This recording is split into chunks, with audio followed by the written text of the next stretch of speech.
July 15th, 2020 remote meeting of the San Francisco Board of Appeals. President Ann Lazarus will be the presiding officer tonight. She is joined by Vice President Daryl Honda, Commissioner Rick Swig, Commissioner Rachel Tanner, and Commissioner Eduardo Santacana. Also present is Deputy City Attorney Brad Russi, who will provide the board with any needed legal advice this evening. At the controls is the board's legal process clerk, Alec Longway, and the board's legal assistant, Katie Sullivan. I'm Julie Rosenberg, the board's executive director. We will also be joined by representatives from the city departments that have cases before the board this evening. And we have Chris Buck, Urban Forester with San Francisco Public Works, Bureau of Urban Forestry. The board meeting guidelines are as follows. The board requests that you turn off or silence all phones and other electronic devices so they will not disturb the proceedings. Appellants, permit holders, and department respondents each are given 7 minutes to present their case and 3 minutes for rebuttal. People affiliated with these parties must include their comments within these 7 or 3 minute periods. Members of the public who are not affiliated with the parties have up to 3 minutes each to address the board with no rebuttal. Time may be limited to 2 minutes if the agenda is long or if there are a large number of speakers. Our legal clerk will give you a verbal warning 30 seconds before your time is up. 4 votes are required to grant an appeal or to modify a permit or other city determination. If you have questions about requesting a rehearing, the board rules, or hearing schedules, please email board staff at boardofappeals@sfgov.org. Regarding public access and participation, they are of paramount importance to the board, and every effort has been made to replicate the in-person hearing process. To enable public participation, SFGov TV is broadcasting and streaming this hearing live, and we will have the ability to receive public comment for each item on today's agenda. To watch the hearing on TV, go to SFGov TV, cable channel 78. Please note that it will be rebroadcast on Fridays at 4 p.m. on channel 26. A link to the live stream is found on the homepage of our website at sfgov.org/BOA. And public comment can be provided in 2 ways. You can join the Zoom meeting by computer. Please go to our website at sfgov.org/BOA and click on the Zoom link. It is found on the homepage and the meetings page. Or you can call in by phone. You call 833-548-0282, and that's toll free, and enter the following webinar ID, 819-5317-4387. And SFGov TV is broadcasting and streaming the toll-free number and access instructions across the bottom of the screen if you're watching the live stream or broadcast. Note, to block your phone number when calling in, first dial *67, then the phone number. Listen for the public comment portion for your item to be called, and dial *9, which is the equivalent of raising your hand so that we know you want to speak. You will be brought into hearing when it is your turn. As I said, you will have 2 or 3 minutes depending on the volume of speakers, and our legal process clerk will provide you with a verbal warning 30 seconds before your time is up. Please note that there is a delay between the live proceedings and what is broadcast and live streaming and the internet. Therefore, it's very important for the people calling in to reduce or turn off the volume on their TVs or computers. Otherwise, there's interference with the meeting. And we have arranged for a Spanish interpreter. If a member of the public needs assistance, please let us know. You can either email us, make a note in the room, or raise your hand and just tell us when we call on you. Okay, now we will swear. Pardon? Oh, sorry, never mind. Okay. Yes, thank you. Welcome, the interpreter's here. Yeah, Spanish interpreter. Okay, so now we will swear in or affirm all those who intend to testify. Please note that any member of the public may speak without taking an oath pursuant to Under the Sunshine. If you intend to testify at any of tonight's proceedings and wish to have the board give your testimony evidentiary weight, raise your right hand and say, "I do," after you've been sworn in. Do you swear or affirm the testimony to give will be the truth, the whole truth, and nothing but the truth? Yes? Okay. If you are a participant and you are not speaking, please put your Zoom speaker on mute, turn off your camera. Note, we do have the chat box available and for 2 purposes only. If you need to request technical assistance for access to the meeting, or 2, if you need a disability accommodation. The chat box is not to be used for public comment or for conversing with other people. It's primarily, we want to ensure that people have access to the meeting. Okay, so we will now move on to item number 1. This is general public comment. It's an opportunity for anyone who'd like to speak on a matter within the board's jurisdiction, but that is not on tonight's calendar. Is there anyone here who would like to speak in general public comment? I see two. I have two hands Study. here. Let me make her a panelist. And she should be on there. Okay. Hello? Hi there, everyone. Hi. I won't be on video, so I'll just have this picture up here of me. Should I start? Yes, please go ahead. Okay, so hi everyone. My name is Tanya. Pronouns are she, her. I identify as a Chicana living in the Bay Area. Thank you so much for this opportunity to submit my comments and concerns to the Board of Appeals. And I am here to express my deep concern and sadness for the project that intends to destroy over 50 trees in the SF. Okay, ma'am. That's We're not on those items yet. This is for items that are not on the agenda. If you have public comment on items that are not on the agenda that are within our jurisdiction, but you'll have an opportunity later, okay? Oh, sorry about that. That's okay, no problem. Coming up soon.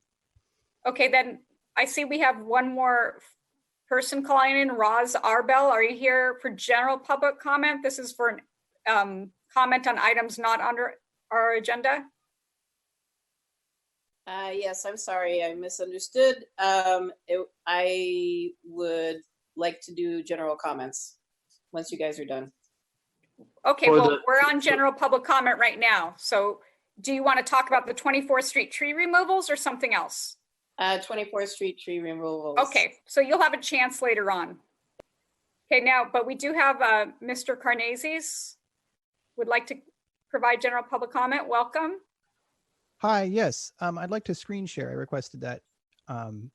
This is for a general public comment, and I hope that I will not be censored because what I'm going to share is not going to be liked by some people here. This is my website, by the way, for people that want to get involved in protecting our urban forests. And this is the link to my website, as well as some urban forestry advocate places. But the thing I'd like to bring to your attention is this, which I will just play really quick.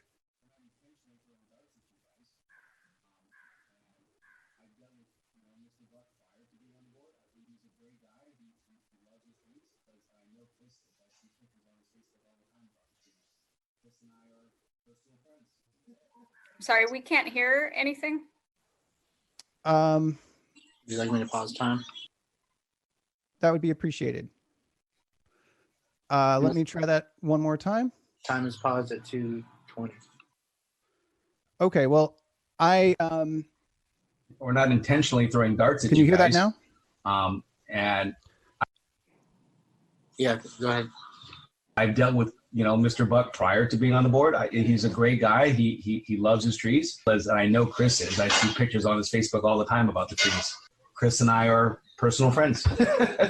So I'm very concerned that we have a vice president on this Board of Appeals who's personal friends with one of the defendants. And I'm really concerned at how that will affect the bias of these proceedings.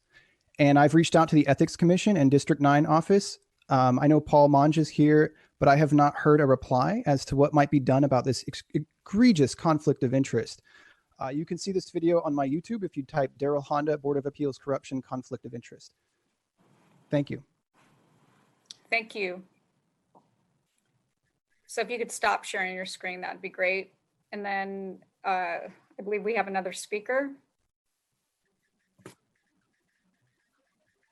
I don't see another one. No. Roz Arbel had his hand. Okay. She wanted to speak in the proceedings for the tree matters. Okay. So I think that's it for general public. I think that Deetra Bowler, who is saying she wants to speak on general public comment. I don't know if Alec, you can promote her. Oh yes, she did say, she said that she couldn't. Let me see if she. Ms. Bowler, are you there? Ms. Bowler, are you there? Yes, can you hear me? Yeah, would you like to speak in public comment? Yes, I would. Okay, you have 3 minutes, ma'am. Yes, all I want to say is what I've said before, which is that I think that remote public hearings aren't public. Remote hearings lack the attendance of people who would like to attend who can't do it technologically. There are various reasons for kinds of lack of technology. Either people don't have access to a computer, especially now with the public buildings closed where people do go to use the computers. And then if they do have the computers, the computer might not be equipped to access the site.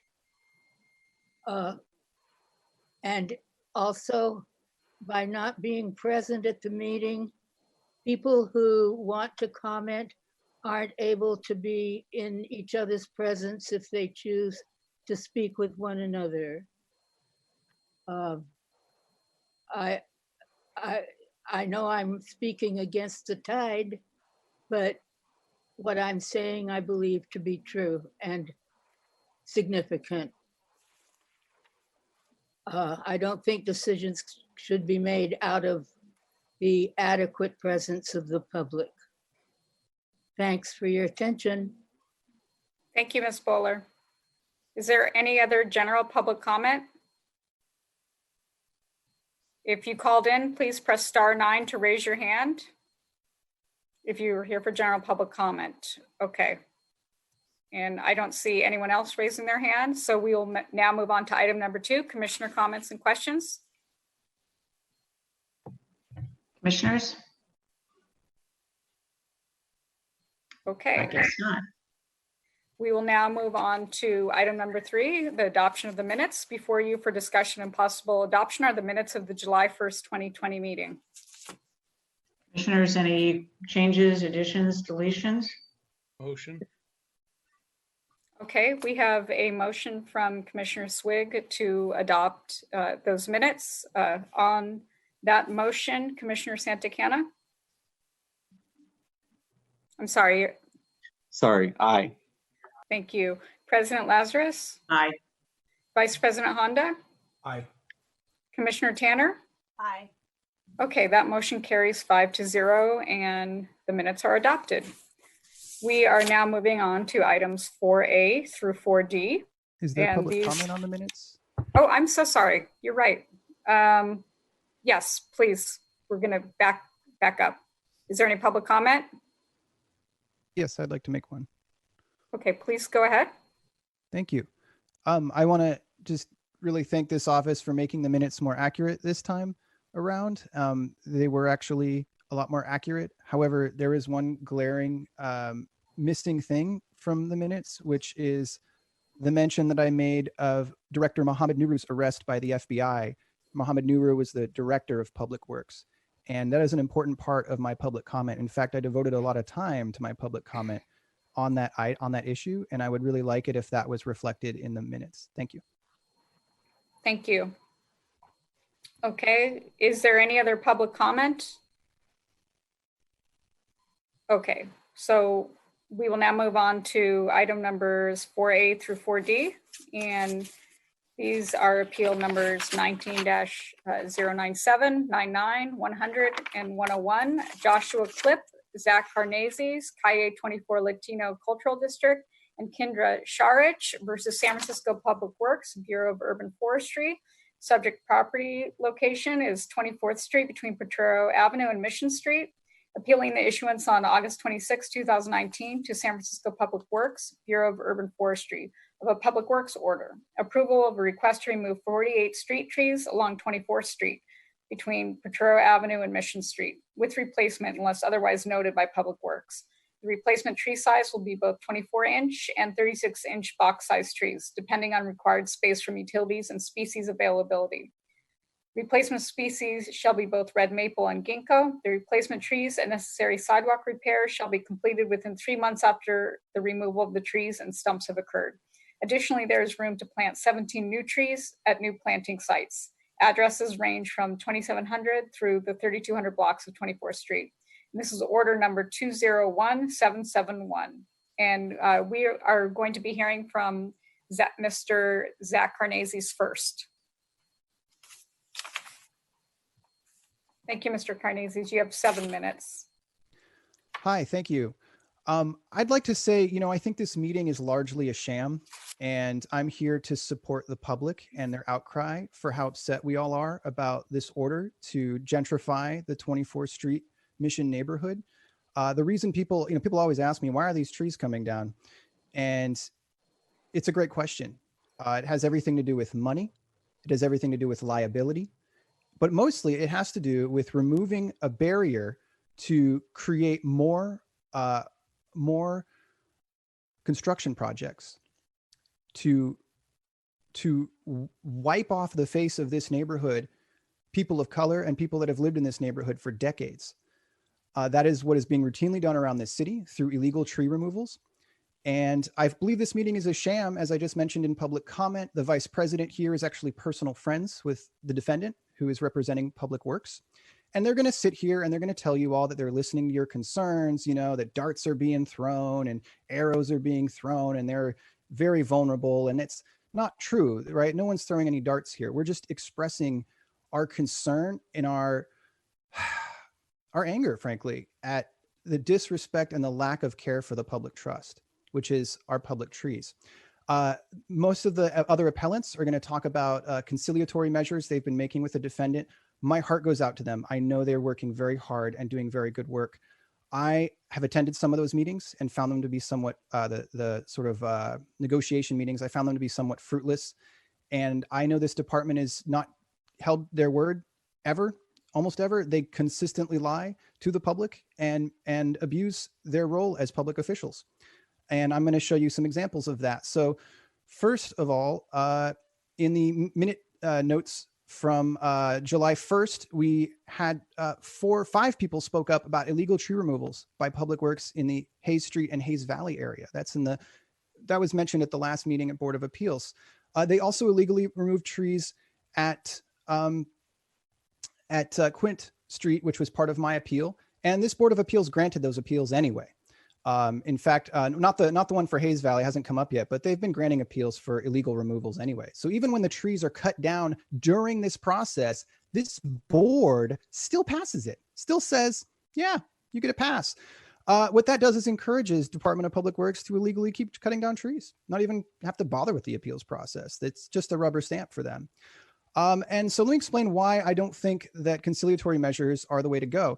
So first off, as I mentioned previously, the person that gave the order for these tree removals, Mohammed Nuru, who was the head of this department, was arrested by the FBI on charges of fraud and corruption. And according to the Examiner, the complaint alleges corruption pouring into San Francisco from around the world. And it alleges corruption and kickbacks and side deals by one of San Francisco's highest ranking public employees. Well, Mohammed Nuru, why is he doing corruption? If we go over here to Transparent California's website, Mohammed Nuru makes $323,000 a year. I don't see why he needs more kickbacks. And this department cries broke all the time, says they can't take care of our trees. Well, let's see how much Chris Buck makes. Chris Buck makes $168,000 a year. Kevin Jensen, the disability coordinator, who's been ignoring my email requests going back to March, even after this board asked on July 1st if he responded to me, he makes $218,000 a year.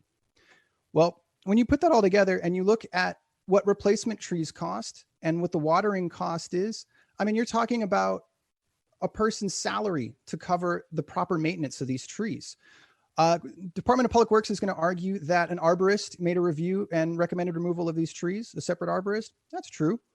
But what you'll find in the arborist report is that management of the disease that it has, which is very common for some of these trees, is largely focused on prevention. There's underlying stress factors, and these trees are clearly stressed because they're not being taken care of. I did a public records request that was very hard to get through for the watering of trees along this street. And there's only 10 trees that are being watered. This is the list of them here. None of them are the ficus. Turns out DPW does not actually water any public trees, usually after 3 years. They won't give it a drop of water. So when these trees came under the care of Public Works, they looked like this: green, healthy, property owners had been taking care of them. When they came under the control of Public Works in 2017 through the Proposition E, they started to decline clearly from not being watered and not being pruned and not being properly cared for. And as this appeal has worn on over the months, Department of Public Works just gets to say, well, the trees are in bad health. We have to take them down. In the arborist reports by Christopher Campbell, he says many of these trees are simply suffering from lack of maintenance. He goes into how the pruning has been done incorrectly. And how can we approve permits and approve destruction of trees when this department isn't even trying? If you go back to January of 2019, here's something Christopher Buck said that I think is very telling. It's a drag. It's probably the reason for my voice being hoarse, but to hear from Zach 4 years later, like, hey, at Appleton and Mission, we've got four trees you haven't replanted. 4 years is a really long time to wait for trees to be replanted. So even when this department says, yeah, we'll replace with a 1-to-1 ratio, we'll do this, we'll do that, they lie. They don't do it. Years and years go by. And a new maple tree is not a replacement for a 50-year-old ficus tree. It's not the same thing. Additionally, a huge part of my complaint is the inaccessibility for people with disabilities and seniors to read these notices that were put on these trees. I didn't even find out about the original public hearing because the notice period had already lapsed in the time that I was able to get outside in my wheelchair. Here's a video I'd like to share with you showing that. 24th Street here, having a lovely Sunday, summer day here. And it gets kind of ruined by something like this. 30 seconds. This is a city notice in very small print, which I can't even get closer to reach with my wheelchair. That's saying that they're going to cut down this tree. So seniors and people with disabilities did not have equal access to the original appeal that took place. I didn't even get a chance to attend it. I didn't get a chance to attend the community meetings. Since I filed this appeal many months later, Department of Public Works. Next time. All right. Thank you, Mr. Carnazes. We will now hear from Joshua Clipp. Mr. Clipp, you have 7 minutes. Thank you. I'm going to share my screen and just play a video for you that is far less than 7 minutes. Thank you. I'll wait until you're set up for it. Thanks, Alec. You all see that? Yes. Great. Okay. Here we go. My name is Josh Clipp. I'm an attorney, a tree advocate, and someone who cares deeply about the future of our city and our world. Last year in 2019, or in COVID terms, eons ago, the city declared that we are in a climate emergency. In response to that, the San Francisco Department of the Environment revised the city's climate action plan, which noted that unless we sequester more carbon, we will fail to meet minimum climate goals and catastrophic climate change will become inevitable. Importantly, trees sequester carbon more efficiently than just about anything else in the world. Trees also clean pollution from our air, provide shade, support ecology, and improve community health and local economy. Studies show that for every $1 invested in trees, a city sees a $3 to $5 return on that investment. Despite all of this, and despite a city plan to plant more than 50,000 new street trees by 2034, in 2019, San Francisco lost more than 2,500 trees. And after that massive loss, the city proposed to remove 78 more trees from 24th Street, all between Mission and Potrero. And here's the thing, this isn't just another big number of trees proposed to come down. In 2015, when Calle 24 was being established as a cultural corridor, the Commission on the Environment supported that effort. And specifically, the Commission noted that the Mission is disproportionately impacted by air pollution and the resulting health effects such as asthma. And for those of us following the national news, now we know that air pollution exacerbates the impacts of the global pandemic. And for those of us following the local news, we know that the Latinx community has suffered far, far more grievously from COVID than any other community by a lot.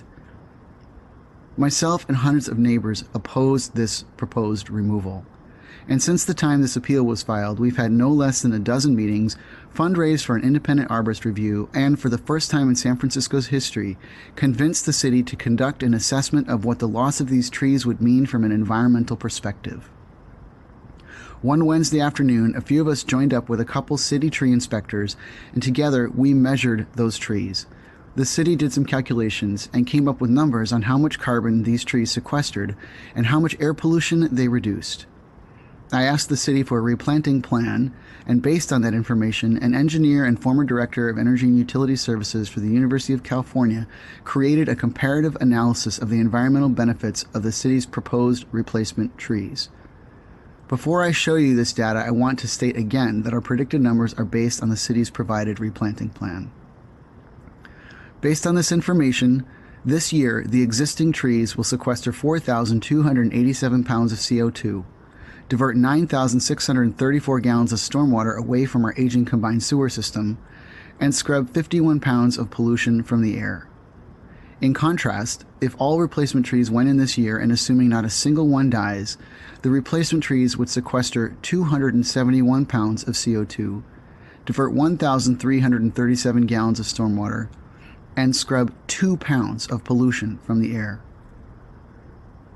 By the year 2034, the existing trees would sequester 4,287 pounds of CO2, divert 9,634 gallons of stormwater, and scrub 51 pounds of pollution from the air. In contrast, again, assuming all replacement trees survive, they would sequester 3,068 pounds of CO2, divert 7,095 gallons of stormwater, and scrub 14 pounds of pollution from the air. These numbers are distressing. This is exactly the opposite of what our city and our world, and specifically this community, needs right now. So here's what we did. We figured out that every time the city plants a tree, the cost includes the tree planting itself and 3 years of watering to make sure it establishes. So we said, tell you what, we know you are being asked to slash your budgets, but we also know that our neighborhood deserves clean air, green space, shade from the hot sun, and the sound of birds in the morning. So if you, city, plant the trees, we will water them. And if we water the trees, that means you've got money left over to plant 3 to 4 times as many as you originally planned. We also asked the city to work with the arborists we hired to reach consensus on trees that can stay, which they did. We asked the city to, rather than remove some trees, increase their maintenance cycle, and they agreed. We also asked the city to allow residents an opportunity to mourn these trees that, to many, are like family. We know we can't save every single tree. This is the cyclical nature of life, but the city can and must do better. And what this community has managed to achieve in this process is remarkable. It is a model for how communities can rally for one another and for the place we call home. In closing, I ask this board to make a motion that is based on the commitments of Public Works to this community and this community to Public Works. I ask that this be clearly spelled out in the decision so that there is no confusion as to what will happen, how it will happen, and by when it will be done. The neighborhood has defended these trees for decades now. Over and over they have come together, and time and again they have felt unheard. Please ensure that your decision hears this community, and please ensure that your decision honors the work of all the people who have shown through their dedication and countless hours of work how much this neighborhood and these trees mean to them and to our world. Thank you. That's it. Thank you. We do have a question from Vice President Honda. Thank you, Mr. Clip, for your very well done. The question I have is, so if the city doesn't water, what is your infrastructure for watering these trees? That will be addressed by an appellant later in this hearing. Okay, so I'll save my question for later. Okay, thank you. Thank you. We also have a question from Commissioner Tanner. Thank you. Mr. Clip, and maybe this will be the same answer.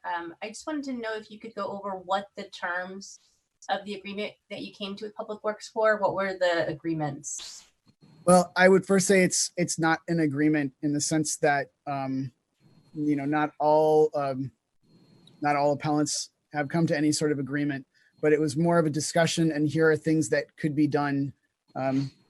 Basically, I would call them more commitments. And then okay. Well, when you think about those commitments that you kind of noted at the end of your presentation that you would like to see incorporated into the permit, could you outline, at least for yourself then, what you see those commitments being? Yeah, again, I'm going to defer. Those are going to be covered by a couple of the other appellants and also by Public Works. Okay, and then if I'll have questions after that, I'll come back. Yes. Thank you. Okay, thank you. So we will now hear from Calle 24. Is Mr. Bocanegra present to speak on their behalf?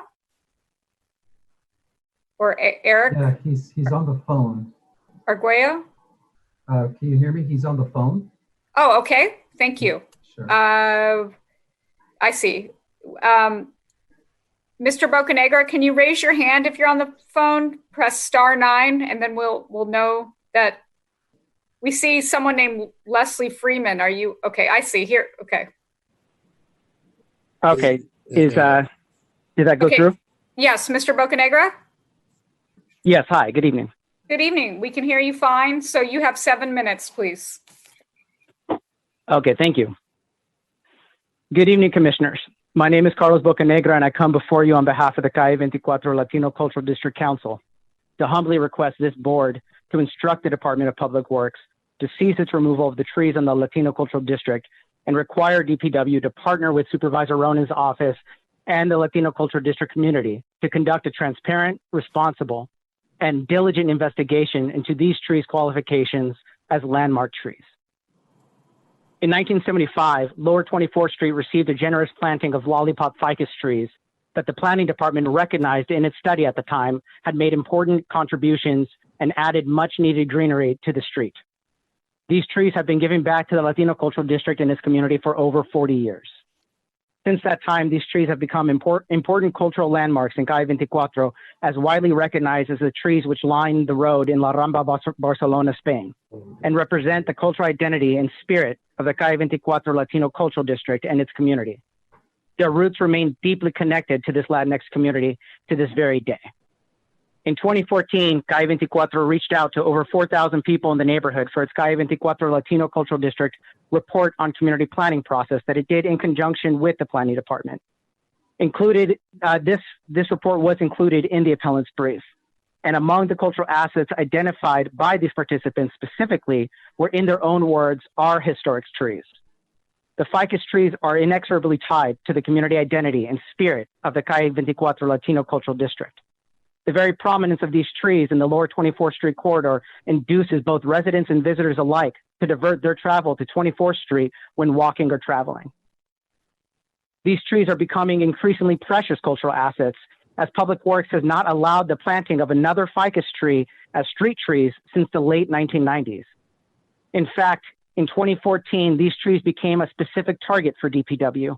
The director of San Francisco Public Works issued order number 183151, stating that tree removal criteria for ficus trees were significantly eased for the removal standards for ficus trees. The Department of Public Works did this. A department in which journalist Joe Kokura's words is under a sprawling FBI public corruption and fraud scandal has clearly been misappropriating taxpayer dollars for years. This may have affected their attention to necessary maintenance, and the department had wanted to remove nearly twice as many of the 24th Street trees, end quote. Incompetence should not be enabled by passing the burden of their failure on a community fighting for its right to cultural affirmation and self-determination, a community innocent of any wrongdoing. This board should instead hold DPW accountable to a higher equity standard and responsibility to become partners with the Calle 24 community and to prioritize the maintenance of these trees that they neglected for years. I'm sure the community is willing and able to help them with this effort. The annual Urban Forest Report in 2019 made by the SF Urban Forestry Council stated that using the reported data on street tree planting and removal by the San Francisco Public Works and Friends of the Urban Forest for this report, the current total number of street trees as of June 30th, 2018 is estimated at 124,796, compared to 124,795 in 2017. Between 2017 and 2018, there was only one new tree added overall by DPW. And in this report, it was specifically stated that maintaining stasis does not meet the goals of the San Francisco Urban Forest Plan Phase 1, which recommends the addition of 50,000 trees by 2034. Tree planting activities will need to increase, end quote. adding 1 tree a year will not get us to the goal of 50,000 trees by 2034. And in fact, in the fiscal year of 2018 and 2019, they did exactly the opposite. Over 5,000 trees were removed and just under 2,500 trees were planted. The department literally doubled its tree removals compared to plantings.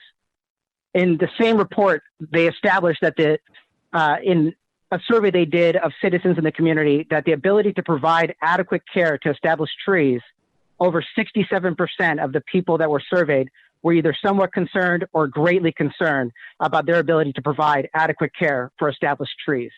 And in terms of the ability to provide adequate care for newly planted trees, over 56% of participants were somewhat concerned or greatly concerned about DPW's ability to do this. This board should have the Urban Forestry Department and DPW look at where maintenance fees are being spent and reallocate resources from higher resource income neighborhoods to the cultural district. I hope this board will see the valid concerns of this community and the need to hold this department accountable to a higher standard of race and equity. The need to have them be partners with the community of color to help them preserve these invaluable cultural assets, if at all possible. Finally, a major reason that some people hate the trees, according to a Mission Local report from April 2019, was in part because of the local complaint that the trees created tripping hazards caused by roots breaking through the sidewalks. There are alternatives which has not been explored by the DPW or the city. Many cities like Redwood City, which is known for its own particular system of trees with large roots, are utilizing rubberized cement to allow safe public right-of-way while simultaneously being flexible for root growth or other similar alternatives. In summary, the Calle 24 Latino Cultural District Council believes that a special carve-out just for these trees to be removed should be done in order to ensure that they are only removed when considered hazardous and not before. That the city through DPW or some other agency should instead assume responsibility to safeguard these precious cultural and historical assets and prioritize the maintenance and care of the historic trees in this district, especially if we believe in the principle of equity and that Black communities, Indigenous communities, and people of color communities do matter. The removal of these trees represents a significant and material impairment that would forever alter the physical characteristics of Latino Culture District and damage a precious historical resource. Any action to remove a tree carries with it irreversible consequences. The tree will never again be replanted. It is impossible to separate the cultural significance of these trees as they have become such an integral part of the character and culture representing the Latinx community in the Latino Culture District. We finally ask that this board should provide a directive to DPW to prioritize a partnership and collaboration with Supervisor Ronin's office and the Latino Culture District Council and community it represents to engage in a community-based planning process to specifically look into this determination as to whether these trees serve as landmark trees. In the words of Calle 24's president, we look at these trees as part of our cultural assets in the Latino Cultural District. They're very important to our history in the neighborhood and development of 24th Street. Thank you. Thank you, Mr. Bocanegra. Okay, we will now hear from the appellant for appeal number 19-101, Ms. Kendra Sharich. Yes, hello, I'd like to share my screen, please. Okay. I'll wait until you're ready to start the time.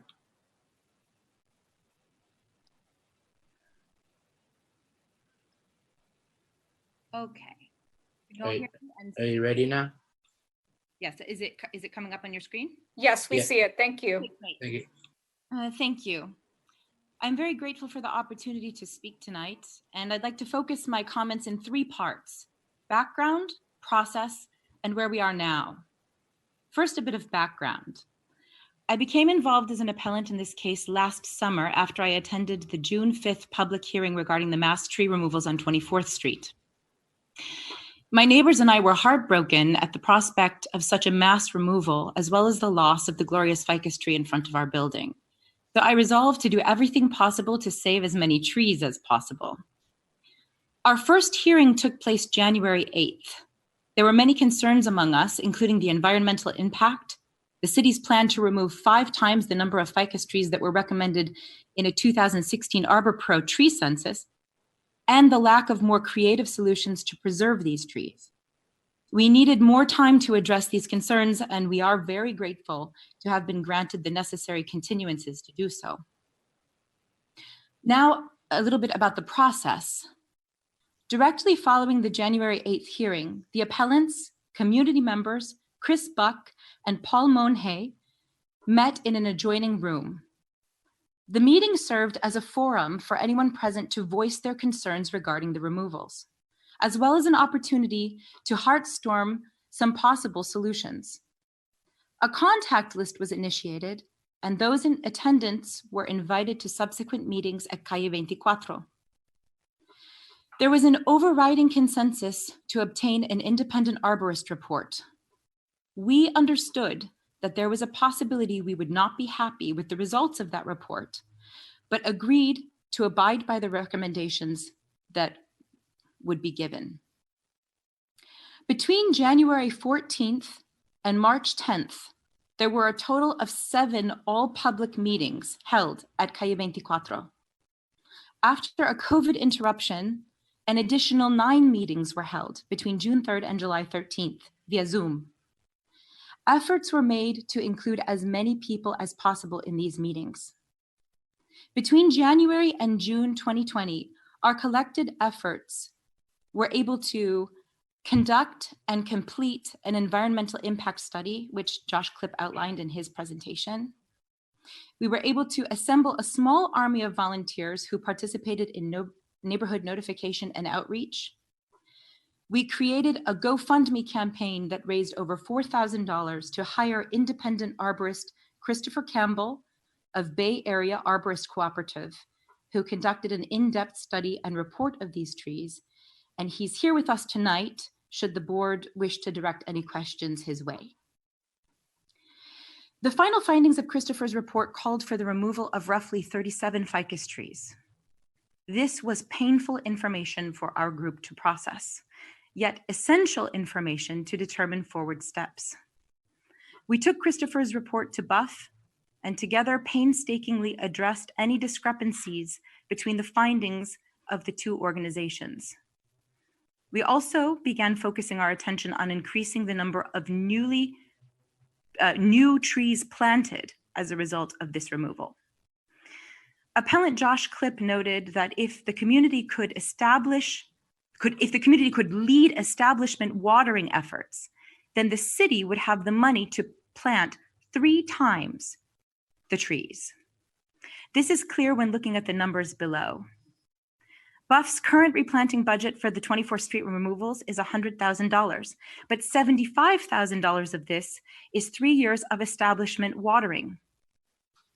Were the community to assume watering responsibility, then that 50 trees planted would increase to nearly 150 trees planted, or the number of tiny trees you see on this slide.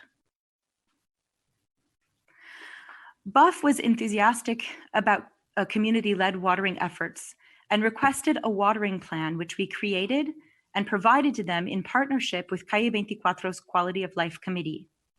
I would like to use the remainder of my time just to give you a most basic, condensed outline of the plan we provided to them, called Mission Verde.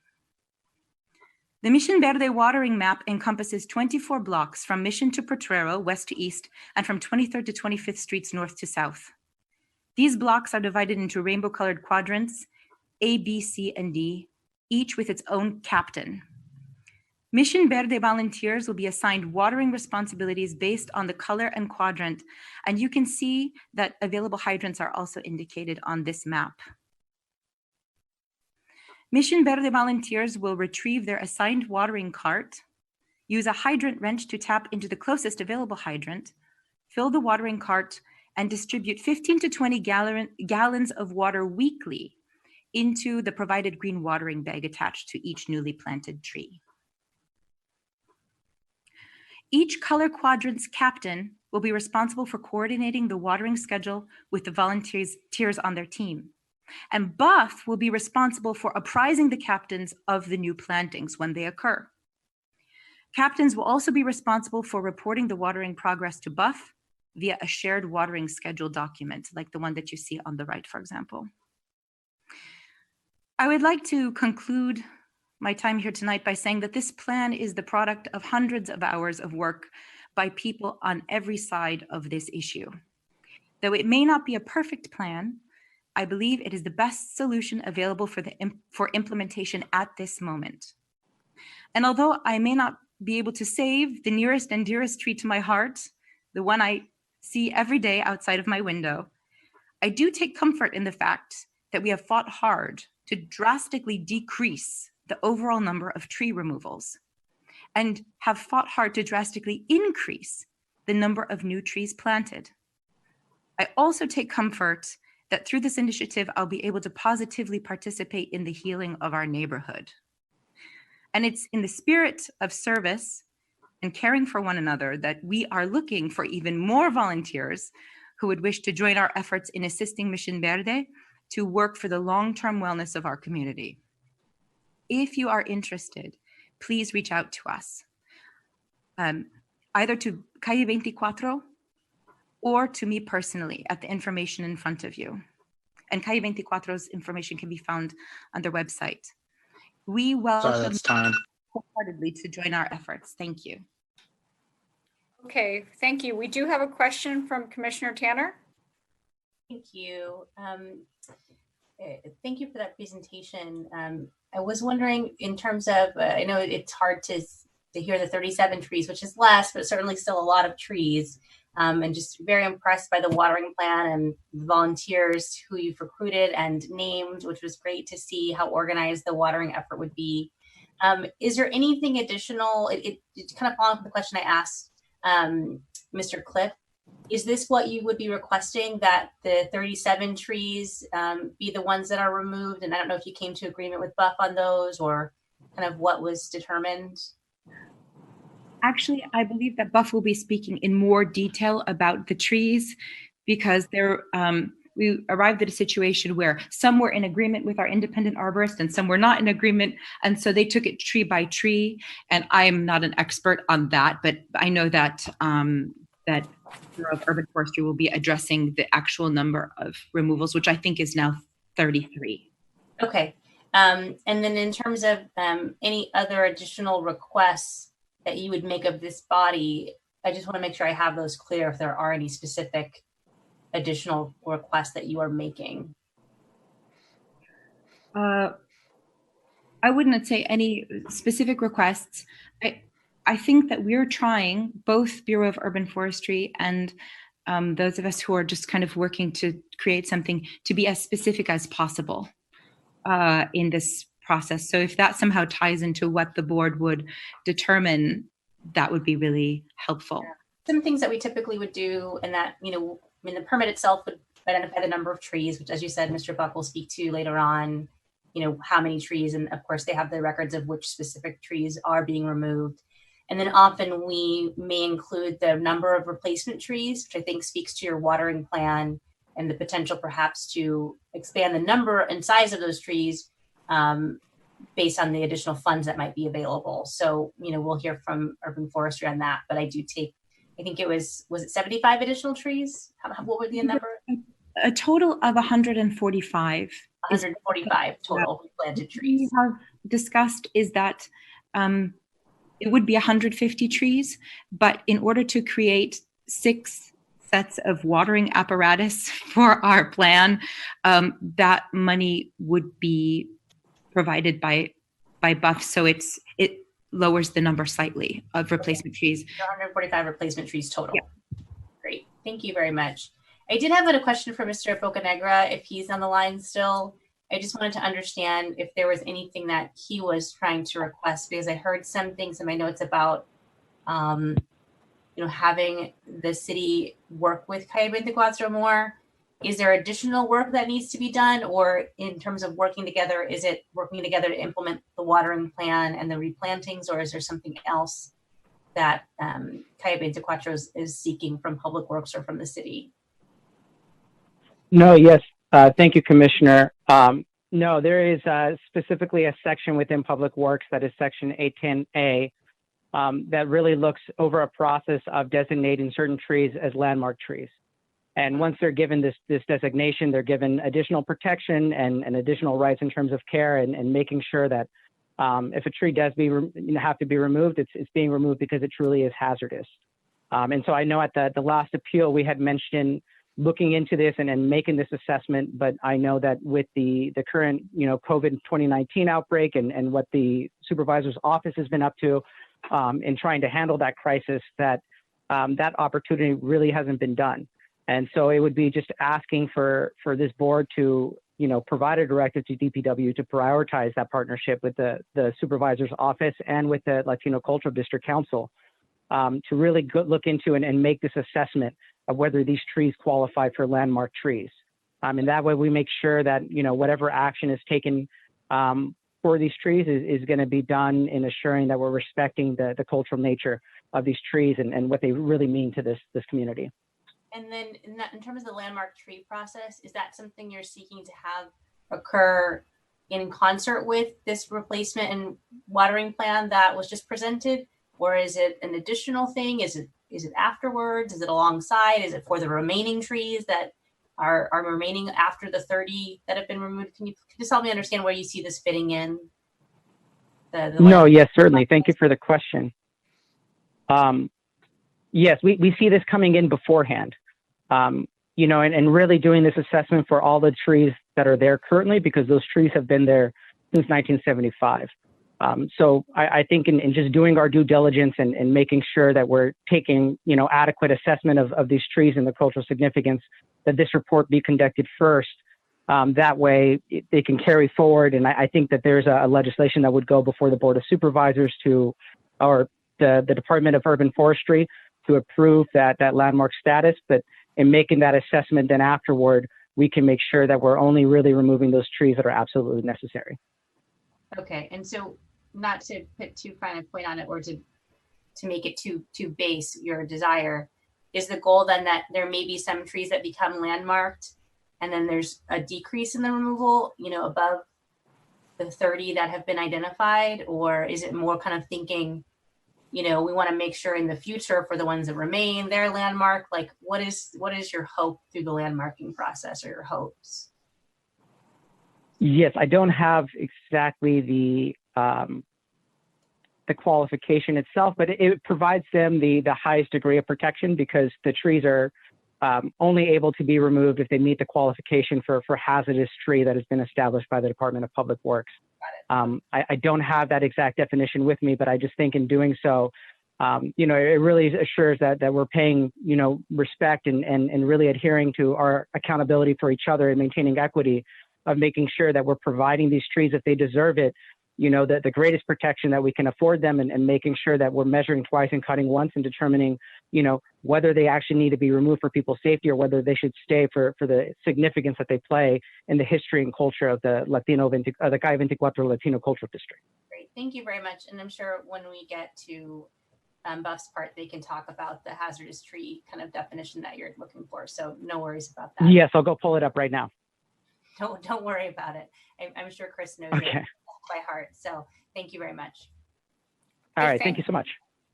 Thank you. And I would just like to make a request. If you have a question, please direct it to our legal process clerk, Alec Longway, on the chat function, because some people are also using the question and answer function, and we don't want to miss anybody's question. So you can just make a chat directly to Alec Longway. Thank you. So now we are moving on to the department, Bureau of Urban Forestry, and we have Mr. Chris Buck, Mr. Buck, you have 28 minutes since you are responding to 4 appeals. Welcome. Thank you. Good evening, commissioners. And I'm going to go ahead and share my screen in a moment. Good evening, Chris Buck with Public Works, Bureau of Urban Forestry. And let's get to screen share here. And slideshow from the beginning.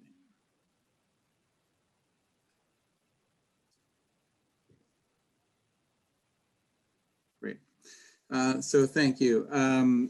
When I look back at our presentation that we had ready for the January 8th hearing, and I look at our brief that is quite detailed with a lot of appendices, it almost feels like a museum in a sense of how much ground we've covered since January 8th. So the last time we met regarding this topic, you saw me heading out the door to the auxiliary room that was organized by Supervisor Ronin's office.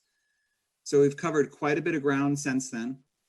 And what I'm going to do is a bit of a brief recap, but then really try to dig into the details of some of the proposal that you've been hearing about from a few of the appellants. To begin with, just to reiterate, we do value these trees. Public Works recognizes how important these trees are to the community. And that was the reason why long ago we set out to have additional meetings with the community to talk about the fact that we were in the process of evaluating those trees. So when we make a decision or recommendation to remove a tree, we take that very seriously. And we are not seeking to remove any trees that are not necessary to remove to address public safety. In essence, removal is always the last resort. So just backing up, the reason we're here is because Public Works is responsible for maintaining all of the street trees in San Francisco due to the passage of Proposition E, which we now refer to as Street Tree SF. And we're going through the city in a grid or key map section, and we've been before you quite a bit. We've been talking about ficus trees and the structural concerns that we have with them for the last couple of years. I have truncated that portion of my presentation. However, it is fully detailed in our brief that we provided back at the end of last year. So again, Street Tree SF, we're literally going through block by block to address tree health and obviously recommending pruning when that's the right thing to do, when the tree would remain relatively healthy and sustainable. The issues we've been outlining over the last several years with ficus is that in their very early years, they were not tended to with structural pruning in mind. It's not just a Public Works issue. This was an industry-wide issue, and everyone's learned from that. The last 20 years or so, there's much more structural pruning that occurs. We had a number of meetings with the community prior to having and hosting our own departmental hearing. Our departmental hearing was held back on June 5th of 2019. And before you, I have several of the meetings that were held. Some of them were publicized, and the Chronicle or SF Gate even covered the walkthrough that we did on April 22nd. Then we had our Public Works hearing on June 5th. At that point in time, we had recommended 77 trees be removed. The resulting decision after the June 5th hearing recommended that 48 trees, originally when we came to the community at those meetings, we were saying we found 77 trees that we thought were candidates for removal.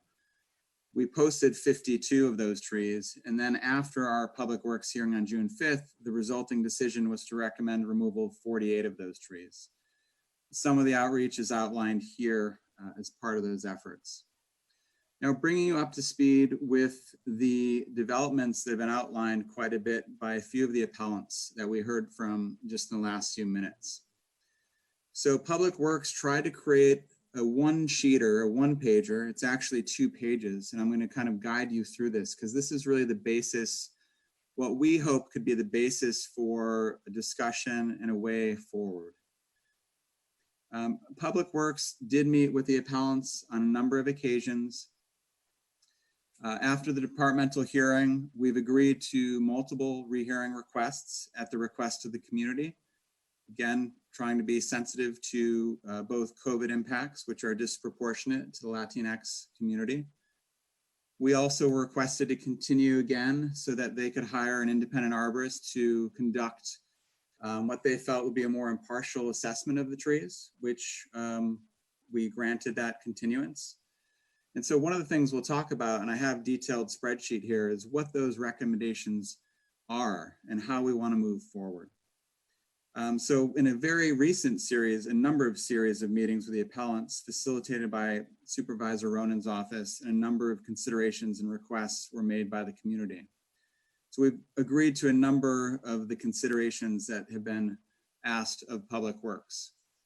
One of the categories is cultural considerations. I won't read through this word for word, but really agreeing to this community-informed process for the removal of 33 trees now which may include a cultural ceremony, respect for murals in the replanting process that involves consultation with Calle 24 Latino Cultural District prior to actual replanting. So we'd actually be reviewing these planting sites with the community. The completion of the tree pruning and removal work on each block prior to moving on to the next, followed by the sidewalk work. I have additional information about that.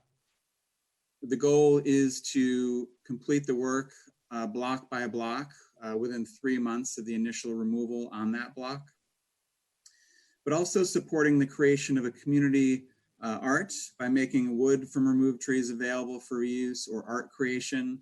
We've committed to working with the community to allow for neighborhood-specific art to be installed on new tree cross braces or painting the tree stakes in a way to contribute to a sense of neighborhood identity. And we're open to other suggestions from the community as well. Regarding the environmental considerations, all the appellants, we understand, we hear you loud and clearly. Removing a mature tree and replacing it with a young tree is not, quote unquote, replacing that tree.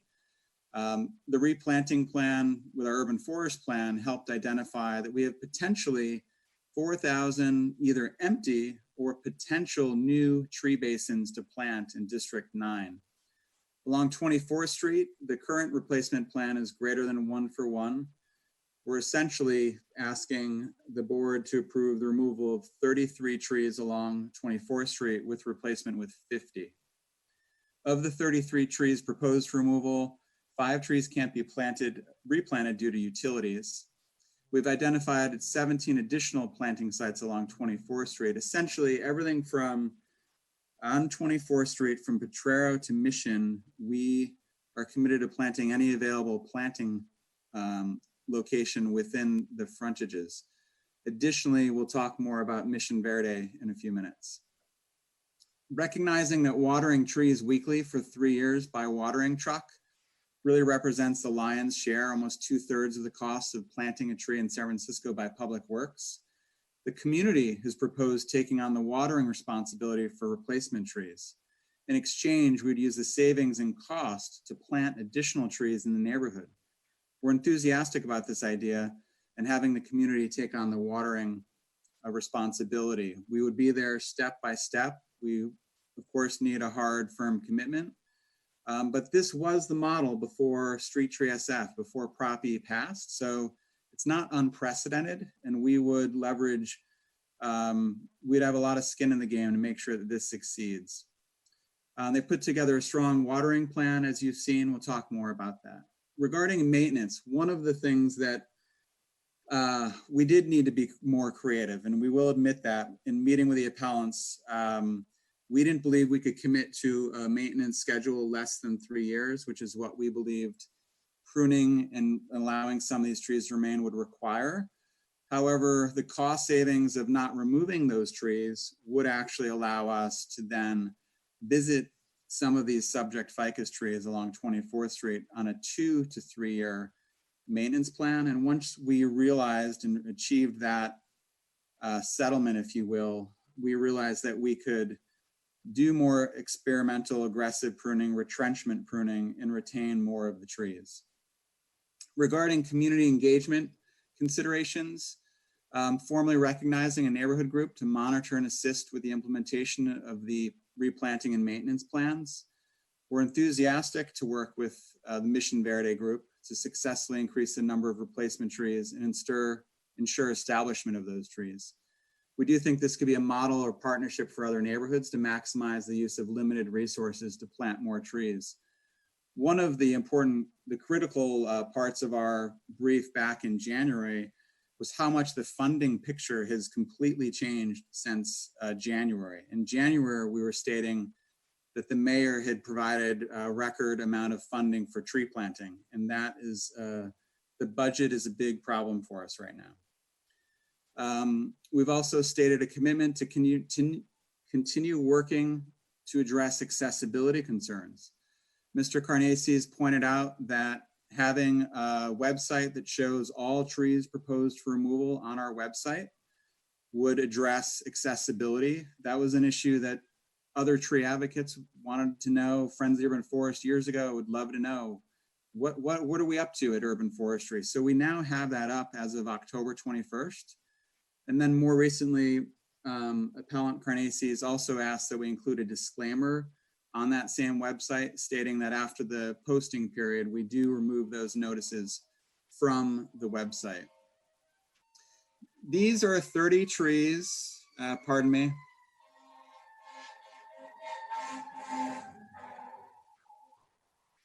These are 30 trees that at this point in time, we are in agreement with a couple of the appellants on. Christopher Campbell, when he evaluated the trees, there are 30 trees that we both agreed should be removed. This is the list of those 30 trees. After a number of meetings, we also met with their arborist, Christopher Campbell, on site and reviewed trees on a tree-by-tree basis to see what else we could do. There were cases where we recommended retention and he recommended removal. And we went through this process, and ultimately there are 3 trees here that we still feel are in poor enough condition that should be removed. The trees in orange are trees that are declining, but we agree that they could be pruned and monitored at this point in time. Additionally, 11 trees we believe we could retain through pruning through this 2 to 3 year pruning cycle. I do want to point out that we did experience a large stem failure on June 17th of this year adjacent to 28, 26, 24th Street. There was obviously damage to the car. And so I do want to reiterate that we are seeking to remove trees because it's necessary, not for any other reason. Regarding the replacement tree plan and Mission Verde, so again, 5 trees that we need to remove cannot be replanted due to infrastructure conflicts. All available planting locations on 24th would be planted. 7 missing or empty basins on 24th Street have already been planted, and 17 additional sites remain to be planted that are new sites pending barring underground utilities. Where the conversation really led with the community was, what else can we do to mitigate the loss of so much canopy? And that's where appellant Kindra came up with Mission Verde with additional feedback from the community. So in February 2020, we had already planted some additional side streets. And with this support, we believe we can plant many more trees. And I wanted to kind of put a graphic to, on the left, when Public Works plants a street tree, the cost, 3/4 of the cost is really around the weekly watering for 3 years. The cost to purchase and plant is much smaller. And so in these, if you want to call them creative discussions, at the request of the community, when they said, well, what if we take on watering? That's where the conversation started to turn very positive. We believe we can plant up to 145 trees within those zones, possibly beyond those zones. We can talk a little bit more about some of the logistics around that. Regarding work phases, we said back in January and continue to maintain that we do need to phase the removals in terms of not moving on to a block until the trees and the stumps have been removed, so that we can begin the sidewalk repair work and then planting of replacement trees. We can't phase the work sort of beyond that. So we're not looking at a multi-year phase. We're looking at moving down block by block, making sure all the work is done. But we are committing to replanting removed trees on a block within 3 months of initiating removal. Again, this is back in our presentation in January in terms of how we would structure this, the removal phase, the sidewalk work phase. We need to shift basins, make repairs, and prepare the sidewalk. And then, of course, the planting phase. At a minimum, Public Works is committing to planting, of course, for the 33 trees removed along 24th, replacing with 50 along 24th.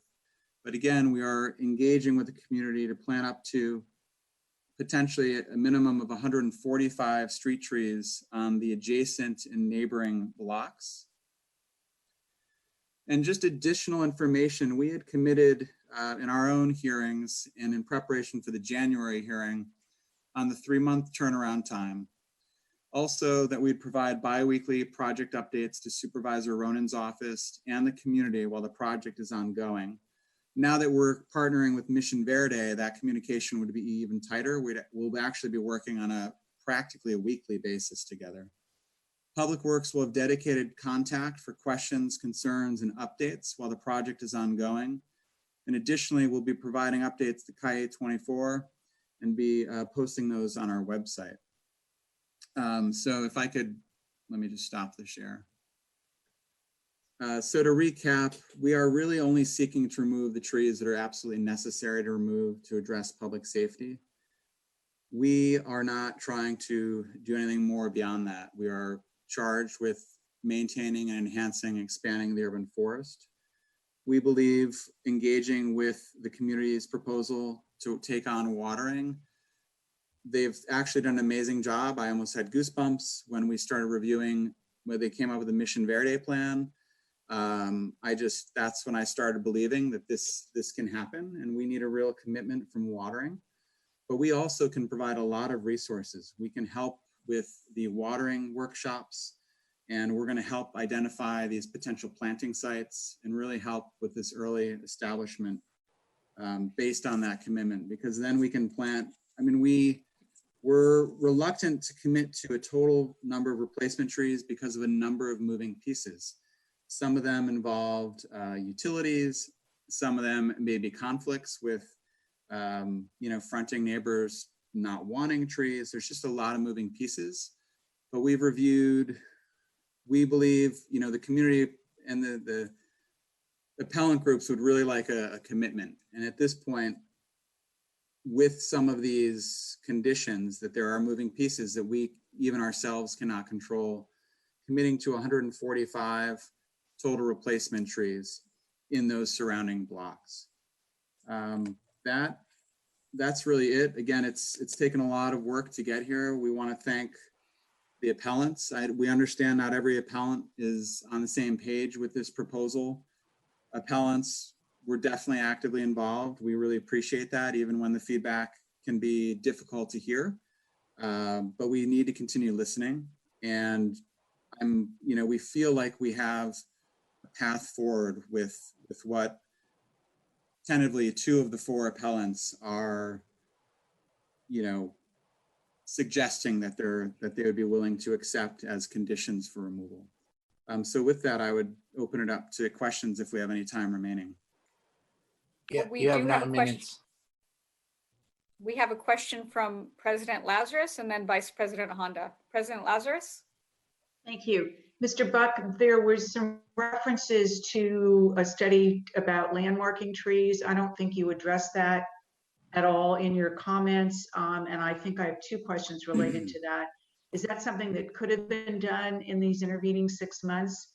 And secondly, if it were to be done, and it sounds like that could be a precursor to any of this happening, what would that involve? Sure. Chris Buck, Public Works, Bureau of Urban Forestry. So our assessment about the concept of landmarking the trees is that the trees are not in good enough condition to landmark. The Landmark Tree Program is a program that I've been working with for 20 years. It used to be very limited. It got expanded when the Tree Advisory Board became the Urban Forestry Council.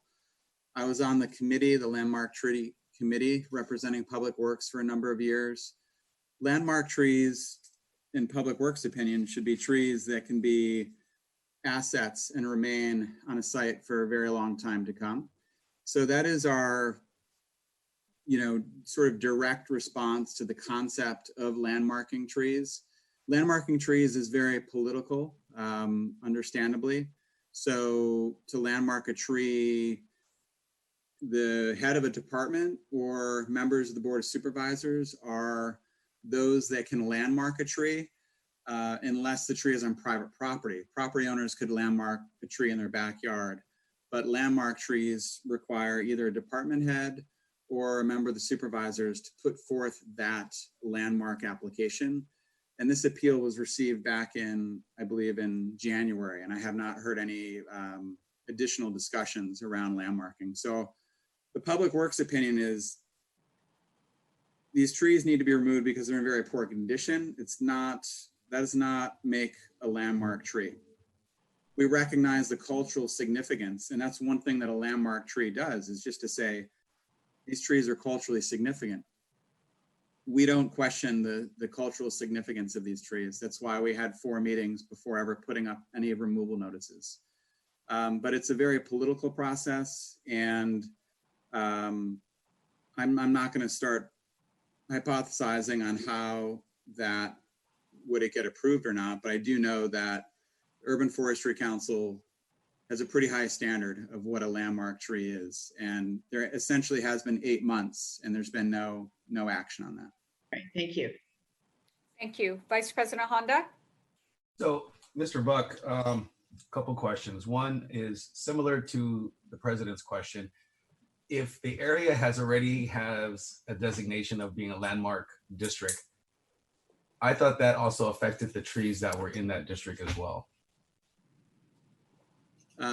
So responding to that, no, the landmark tree program is separate. There's maybe one address on Franklin where a site is considered a landmark. It's up by Franklin, California. 2 street trees are also landmarked, but they're landmarked as part of that site. It's the only example I can think of. So it's a separate process. They are completely different. And sorry to interrupt, but I heard that St. Francis Woods is trying to landmark their particular district so that they would have control of their trees. It's a landmarking tree is a different process from other landmark statuses. So just because the district is a significant cultural district or been designated a historic district, it does not affect the trees? Literally, it does not, but I do want to say that it doesn't mean that we're discounting the cultural importance of those trees, but it has no legal standing as it relates to the landmark status of the trees. Okay. And then, but we agree about their significance and the importance to the community. Okay, and then regarding the replacements, as you mentioned, we are going to have a budget shortfall. So is there a protective measure that the trees do not get removed unless the budget allows for replacement? I mean, because Sure. I would hate to see that the trees get removed, then all of a sudden, oops, there's no money. Absolutely, it's a great question, and the funding is dire. But that said, we do have the funding to plant the minimum 50 tree replacement trees along 24th Street. We also have the funding to support the planting of up to 145 additional street trees in neighboring blocks that are watered by the fronting property owners. So we do believe that even with, this is anticipating those bleak budgetary times. So these are numbers that we can commit to, that we believe the budget will stand up to regardless of how many cuts we see coming. Because I mean, for me personally, I wouldn't feel, I wouldn't really approve this unless there was a condition that those wood trees would be replaced. And then last question is shrinkage. Is that, for a tree to survive, and we've discussed this many, many times on this board in San Francisco, it's quite the feat. And we understand that young trees, especially 24 and 36 box sizes, definitely have a higher mortality rate. What happens in the cases of that mortality rate? I mean, are they replaced instantaneously, or is there a process that it has to go through? And could you kind of walk me through that as well? Sure, Commissioner Honda. Chris Buck, Public Works, Bureau of Urban Forestry. We are proposing the installation of 4 protective stakes along with screens. And so what we would do unfortunately, if a truck jumps the curb or a group of people try to tackle a single tree, if there's vandalism, we would endeavor to replant that tree right away. We haven't got to that level of detail with the community, but I would assume that we could replant any of these replacement trees within 1 to 2 months if vandalized. But again, we're taking every measure to protect the trees once they are planted, but we would have a very robust monitoring program. We'll be monitoring the trees along with the watering captains so that if they see an issue, we can get to it ahead of time. So you wouldn't mind if that was part of the condition as well, would you? Watering, did you say? No, is replacement within 2 months if a tree is vandalized or abused or removed? Correct. I want to say 1 month, but the logistics, we may also be working with community partners to have those trees replanted. And so I could see a scenario where if we suddenly had 2 or 3 trees that need to be replanted, if they had a set schedule already, that might put us into 2 months and not 1 month. So I think a 2-month minimum turnaround time would give us just enough flexibility to make sure we're not over-promising. Okay, thank you. Okay, we will now hear from Commissioner Swig. Thank you very much. First of all, I'd like to congratulate the public, the members of the public who include the appellants, but I know they have many people behind them getting together in such a constructive fashion with Buff and also Mr. Buck. Thank you for being open to getting together with the public to reach what seems to be a constructive direction. My concern extends on Commissioner Honda's concern. My concern is beyond the new plantings to the trees that will survive the cutting. I think you mentioned, Mr. Buck, and it was mentioned also in the appellant's briefs that a level of abuse, neglect put many of the trees at risk, and ultimately, which will resolve in their cutting them down over a many year period.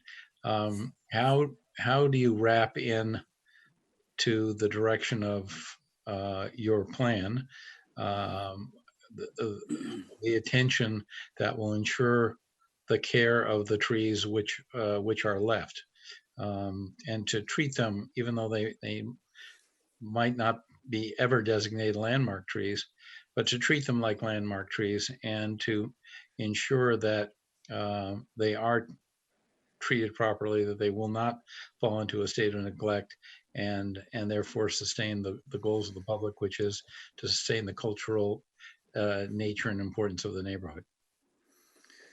Thank you, Commissioner Swig. Chris Buck, Public Works, Bureau of Urban Forestry. So that's a really great question. And I really thank you for asking that, because that's critical big picture information to understand that before the passage of Street Tree SF, Public Works only maintained 1/3 of the street trees in San Francisco. We actually maintained 24th Street. We maintained 1/3 of the street trees, but then due to successive budget cuts year after year, we actually started to go from a 7 to 9 year pruning cycle to 11 to 13 to potentially a 13 to 15 year pruning cycle. That's what initiated and then the economy being in the tank in 2008, that initiated the department's response to relinquish and actually transfer maintenance responsibility for just the 1/3 of street trees that we maintain to adjacent property owners. So to answer your question, Street Tree SF, Proposition E that passed with something, it was a super high mandate, is the mechanism. Public Works now receives $19 million a year of dedicated funding to maintain street trees. It's something we never had before, not when we maintained the 1/3 of the street trees. So that is the political sea change, which has changed. Now, I'm saying the budget is going to get hit. The amazing thing is that this is a protected funding. It was voted and approved by the people, and so it can't be undone unless there were a vote. So during these difficult budgetary times, that maintenance funding for street trees cannot be touched. Now, I also want to point out that the community would help with the watering for 3 years, but after 3 years, Public Works absolutely will be responsible for maintaining those trees, not the adjacent property owners. So we now have a plan of maintaining trees on a 3 to 5 year cycle. It includes early structural pruning. It also includes purchasing trees from a nursery that are not flawed. We talk about those lollipop trees being planted. They literally looked like lollipops. And the resulting structure is literally what we're still dealing with 40 years later, is this hodgepodge of branching. The nursery industry has come a long way. So we basically are starting with better structure trees. We actually have maintenance funding because of Street Tree SF and Proposition E. And that's why this is a different ballgame than we've ever had before. And that's why we will treat them as if they're landmark trees, potential landmark trees for the future. Thank you. Commissioner Thank you. Tanner has a question. Thank you. Mr. Buck, to return to President Lazarus' questions around the landmark tree status. So according to what Mr. Boganegger was saying, if the trees were to be landmarked, then only hazardous trees could be removed. Would that definition of hazardous apply to those 33 trees that are supposed to be removed? It's a great question. Some of them certainly do. You know, it depends on how you define a hazard. We have a landmark tree not too far away at Cesar Chavez and Valencia Street. There's a Moreton Bay fig, or Ficus elastica, that's on the Valencia frontage of St. Luke's Hospital. That's a landmark tree. You know, it just stands out. It's enormous. Doesn't mean that the grouping of trees doesn't have a very significant cultural status. But that is going to be a hurdle that I think Public Works we'd really be having to advocate against landmarking because of the challenges we have in maintaining the trees. Mm-hmm. And it's not just the structural deficiencies and the failures, it's also the repeated sidewalk damage, you know, so there's a number of factors that go into that. But I think a consideration for a landmark tree the condition of the tree would have to be addressed. And while they may not specifically all meet the standard of a hazard as defined, many of them will. Okay. So then, and I see that we do have a member representative from Supervisor Ronan's office, I believe, present. So perhaps later on he can address whether or not the supervisor, who it seems like the supervisor or the acting head of Public Works, would need to be the one to initiate the application for landmarking. That's correct. That's what you said earlier. Is that correct? Correct. It's a member of the Board of Supervisors or a department head. It could be planning, right? Public Works. Maybe that member of that office address if that has come up to that office to consider the landmarking process. Just kind of as an aside, or perhaps maybe material to some of the trees on the removal list, sidewalk disruption obviously creates a hazard for pedestrians, especially people who are disabled. Has Public Works considered the rubberized kind of paving or other more innovative ways to try to bring harmony to the paving and the tree? It obviously can still have slope issues, but at least eliminates the tripping hazard portion. Yes, Chris Buck with Public Works, Bureau of Urban Forestry. We really have considered all options. The rubberized sidewalks is not. There's still a lot of work that needs to occur, base work to support the rubberized sidewalks, and we've done some test cases across the city to look at how they perform. Ironically, or appropriately, our ADA and accessibility coordinator has reviewed a lot of the rubberized sidewalk, and he's, you know, it has certain standards, and then, you know, that department is like, well, it's just not, it's not quite as easy as it seems. It's not, you know, you're still cutting roots to a certain extent we still have to get grade relatively level. And it's, without going into too great a detail, we're actively looking at anything like that, any industry trends that we think that could work anywhere in the city, especially here. We just don't think that is a viable option for a number of different reasons. Great. And then I just want to review some of the notes I took regarding what it sounds like Public Works is agreeing to, which is removal of 33 trees, replacement of with 145 trees. Obviously, some would be on 24th Street, but others would be in the vicinity because they wouldn't all fit within that same area on 24th Street. That there'd be a process where the removal would happen and replacement within 3 months, and that there'd kind of be completing one block and moving on to the next in terms of some of the sidewalk repair, following very closely on top of that. And then, some things about art, making the wood from the trees available for art, perhaps some decorative art on the stakes themselves surrounding each tree. It sounded like you did also say the website with the tree removal notices has been created or updated at the request of not just these appellants, but other appellants. Is there anything else that we're missing or misunderstanding about what you have agreed to do with the community? Thank you. Chris Buck, Public Works, Bureau of Urban Forestry. I definitely want to highlight, because there's a goal of many, many people, and I'm not taking that away from Appellant Carnaces, but I was the education coordinator at Friends Urban Forest 20 years ago and asked, how can we get a sense of what the city is proposing to remove? The public asks me, and as education coordinator, I want to educate the public on what's going on citywide. Now, because we had the passage of Street Tree SF, we actually have a public information officer full time. And so that's one of our jobs, is to make sure that our notices are now posted on our website, which we've been doing consistently since October. More recently, there was a request to let people know that those notices are removed from the website. So we got that up there. We are looking into a way to archive them so they're not removed from the website, but it seems like an easy request, but we actually, we have to go through IT and Department of Technology and find out that's a lot of memory. We have high res images. So that's one area we're continuing to look at. Accessibility, we are still committed to accessibility. I think we want to continue addressing those concerns. Regarding the use of the trees in some sort of meaningful way, art project, ceremony, ficus wood is not a great carving wood. It's a lightweight wood once it dries out. That said, some of the examples the appellants and the community group brought to us showed, was it Chicago or Minneapolis? It showed a lot of park trees where you could paint the tree a different color, just do something really interesting.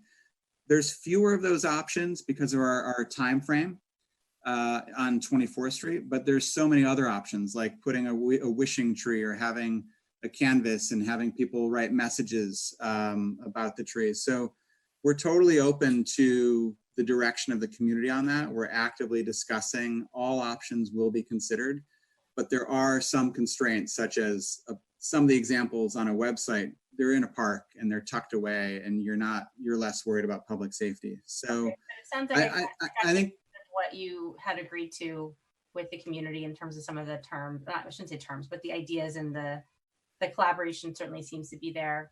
we're committed to also allowing like colorful use of the stakes and the cross braces, the painting of them, their own signage, that as well.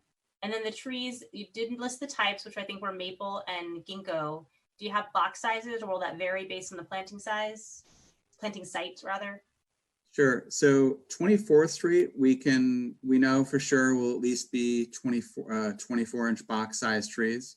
Mm-hmm. There are times when species are not available in certain sizes. So the side streets, we would not be able to guarantee that they would all be 24-inch box size. They would be 15-gallon to 24-inch box size on the side streets. 24th Street would be a minimum 24-inch box size. Okay. I do want to point out, I know we are well aware that getting consensus on replacement species is the hardest part of our job. The side streets, we would look at existing species, the species that are doing well. There's a little more flexibility to incorporate community feedback on species on the side streets. So that is one positive that we've already talked with the community group about, how we select species within reason. Okay, so there's some flexibility there. On the side streets. And then President Lazarus, if it's okay, could we have a question to the representative from Supervisor Ronan's office? Yes, I don't think that's a problem. Can we finish up with Mr. Buck first, though? Make sure everybody's, I think Commissioner Honda may have a question. Yeah, great. So you're finished for now, Commissioner Tanner? Okay, so Vice President Honda? Just one last question. So this is the first time I heard the term lollipop tree. And since, several of us on this commission were here when they put these things in the 70s. So are you saying that partially the reason why a lot of these trees are having the issues they have is because of the condition that they were planted in, or how we got them? Sure. Chris Buck with Public Works, Bureau of Urban Forestry. So the nurseries want to grow as many trees in a limited amount of space as possible. And so very often, and people, it's also public perception. When you buy a tree, what should that tree look like? And sort of a tall, thin, widely spaced branching was not what people sort of had in mind. And nurseries used to really sort of essentially top the trees in the nurseries to make them look sort of lush and healthier. So it is true that, and we experienced this on our walkthrough with the Hayes Valley community. Someone in the community pointed out at about 8 feet up, they said, why at 8 feet does the one trunk divide into 7 or 10 stems? And that was literally because a nurseryman or person was cutting the top of the tree, and it induced lateral growth in a way that, if not then monitored closely, produces these competing stems. So it literally, there's a lot of blame to be placed on how we got here. But literally the trees started on the wrong foot from day one, through no one's fault. No one's pointing fingers, but that's what we mean by lollipop tree. Okay, thank you for the education. Thank you. Thank you. And I believe Commissioner Tanner has a question for Mr. Monhay from Supervisor Ronan's office. Yes, thank you for being here, Mr. Monhay. I wanted to follow up on the landmark tree process. The specific question would be whether the supervisor's office has received requests for landmarking trees and what has been the response to that request or considerations regarding that type of request if it was made. Absolutely. Can you hear me? Yes, we can. Great.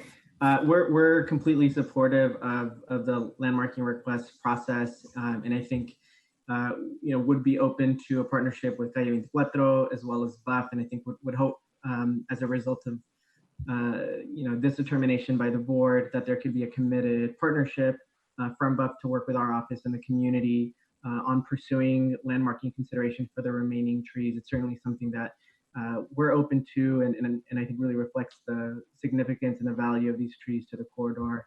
So our office is very committed to pursuing that process if we can get a commitment from BUF to partner with us to do the same. And Commissioner Tanner, to your earlier question, I think in your determination, if there can be some incorporation by reference of the terms in that 2-3-page document that BUF had presented that sort of outlined some of the points of consensus and understanding, I think that would be a way to sort of honor the commitments and the agreements that have been reached, at least preliminarily, with the community. Great. Yeah, I think that's certainly a great suggestion, something I think we would look to do. With the landmark process, just to be clear, it's something that the supervisor is interested in moving forward with the remaining trees that, that would remain from the original grouping that, I guess, I don't know how many should remain. 33 are being removed. I can't remember how many would remain, but those remaining trees, Supervisor Ronan might consider advancing those as landmarks. Is that correct? Absolutely. Okay, excellent. And I guess just any other insight from your work with this group or groups in terms of these terms, it sounds like they're favorable and the supervisor is supportive of those terms as outlined by Mr. Buck. Yeah, I mean, this I think reflects a multi-month conversation and one that I think proved fruitful in many ways. I think the important part here is ensuring that there's adequate follow through on the commitments outlined here, and so our office is going to be monitoring the situation and trying to provide as much support as we have throughout this process and ensuring that these commitments go beyond just commitments on paper, that they come to life and fruition, and that especially in these difficult budgetary times, it's not something that we use the circumstances to renege on those commitments and responsibilities. Something that we definitely want to see. Great, thank you very much. Okay, thank you.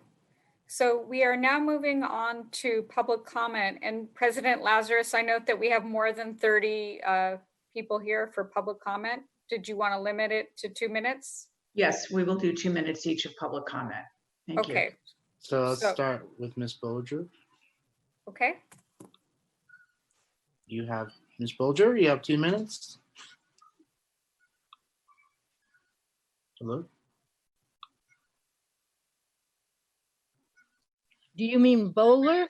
Bowler, I'm sorry. Excuse me. I'm sorry. You have 2 minutes, ma'am. Yeah, Bowler, I'm sorry. Okay.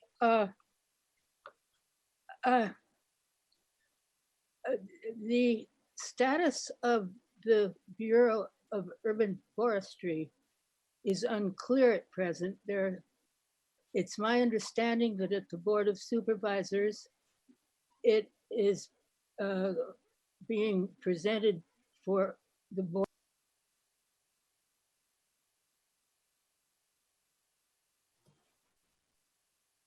Okay, we lost her. Yeah, I paused the time. Why don't you just make a note of that and we'll go on to the next person. She'll probably call back in. What's wrong? Panelist list. You can't hear me? Oh, she's there. All right. Okay, please go ahead. We didn't hear you. Go ahead, Ms. Bowler. Did you hear what I said? No, please start it again. Oh. We heard the beginning of it. All right. When you said the status of Buff is unclear.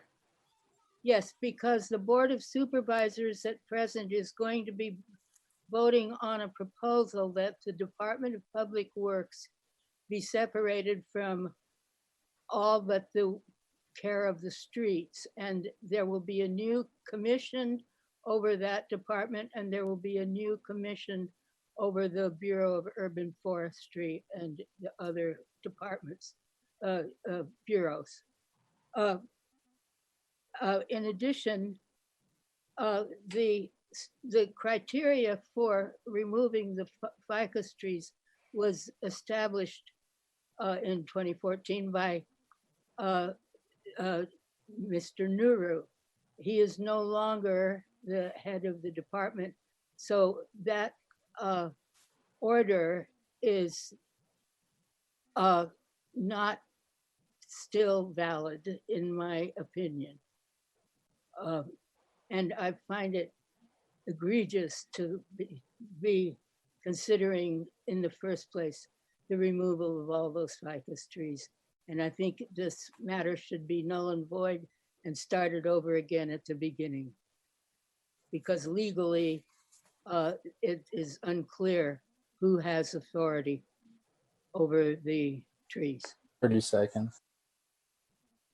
Thank you. That's all I have to say. Thank you. So let's try Roz Arbonell. Hold on, please. I'll promote you to a panelist. Hello, Roz. Roz? Hello? I'm sorry. Hi. I'm just going to keep my screen off if that's okay. Sure. Just you have 2 minutes to speak. Public comment. Okay. So my name is Roz Arbel. I come to you as an Indigenous woman who is also native San Franciscan. I currently live in the inner Richmond, but I'm very familiar with the beautifully tree-lined portion of 24th Street. I'd like to quote William Blake.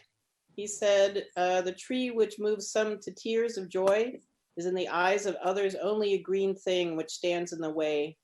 Some see nature as ridicule and deformity, and by these I shall not regulate my proportions, and some scarce see nature at all. But to the eyes of the man of imagination, nature is imagination itself. As a man is, so he sees." These days, I would like to think that the city would have some imagination as how we as San Francisco citizens can live in harmony with nature. There has been study after study on how having trees in urban spaces improves the lives of communities. These 24th Street trees give a green oasis to the mission, which, as you know, is currently full of concrete. To kill these trees is to drive a stake through the heart of the community. So as many leave the city currently, we're definitely seeing an exodus, right? It's up to those who stay to maintain our community bonds. And these trees are as much a part of our community as are humans and other creatures. The city's war on ficus trees has got to stop.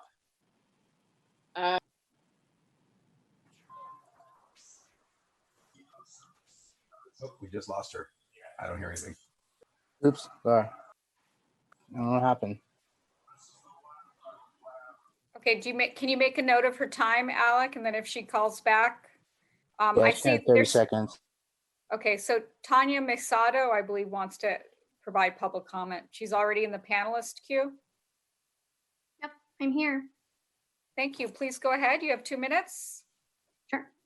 So I am here to express my deep concern and anger for the project that intends to destroy about 30 to 50 trees in the San Francisco Mission District, a neighborhood that has been through a lot of change over the years due to gentrification, but which is still home to a large group of underrepresented individuals, and we need to look out for their best interest.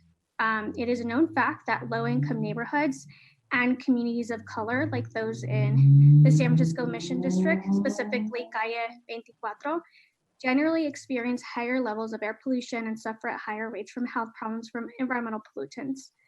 And these trees help address some of the environmental inequalities like air pollution, but there are far greater benefits than just clean air, like reducing the chances of death from heat in vulnerable neighborhoods by 20%.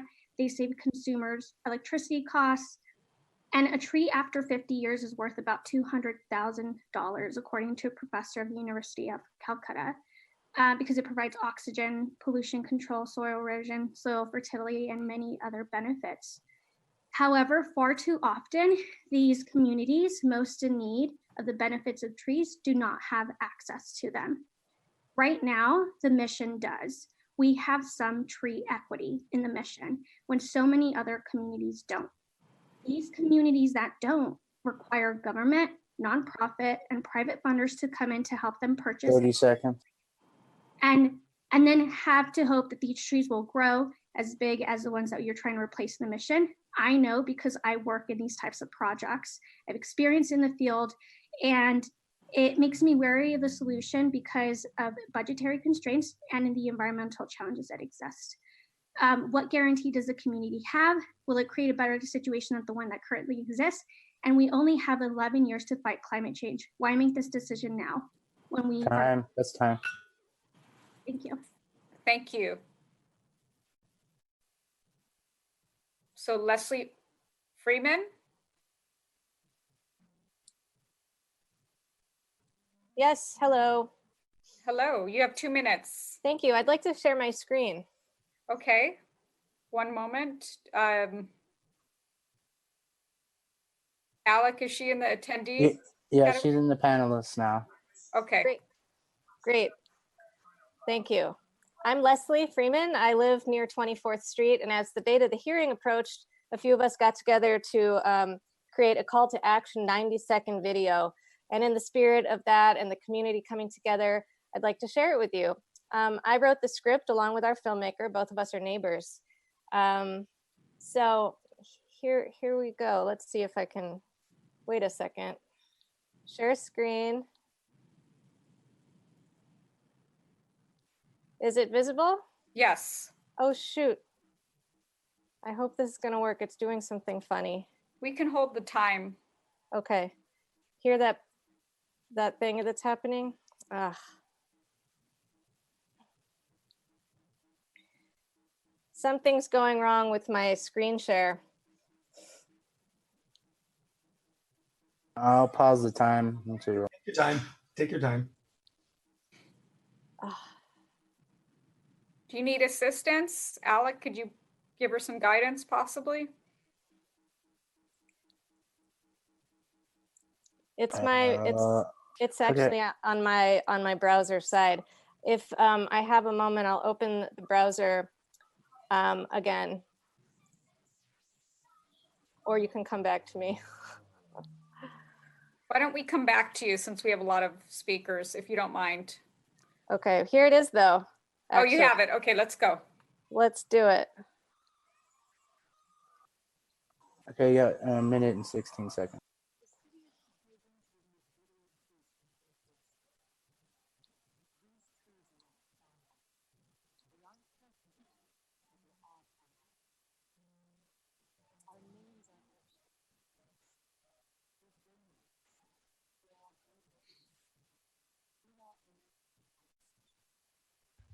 The audio is not working.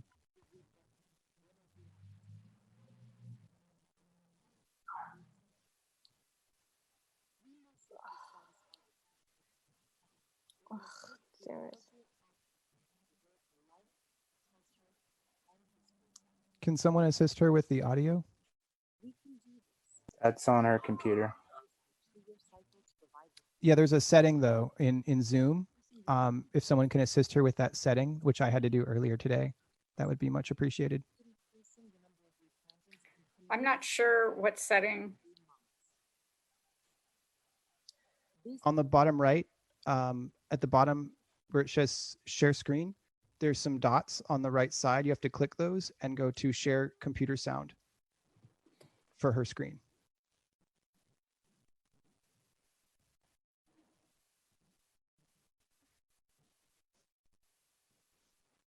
Is there a problem with the video, with the audio?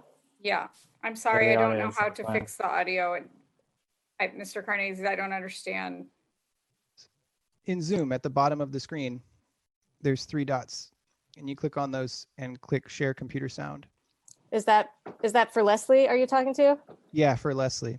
Oh. Oh, I'm sorry, everyone, that this didn't go well. You could just share the YouTube link with someone else whose sound is working and they could play it for you. 3 dots at the bottom. Okay, thank you. I don't see the 3 dots. So do you want to just finish up what you have to say, Ms. Freeman? Oh, Zach has shared his screen. Oh, and he's spotlighting me. Once you share the screen, there's 3 dots. So I can show you by sharing my screen. It's these 3 dots right here that say more on the far right. And then you go to share computer sound. You see the check mark right there? No, I'm not seeing what you're doing.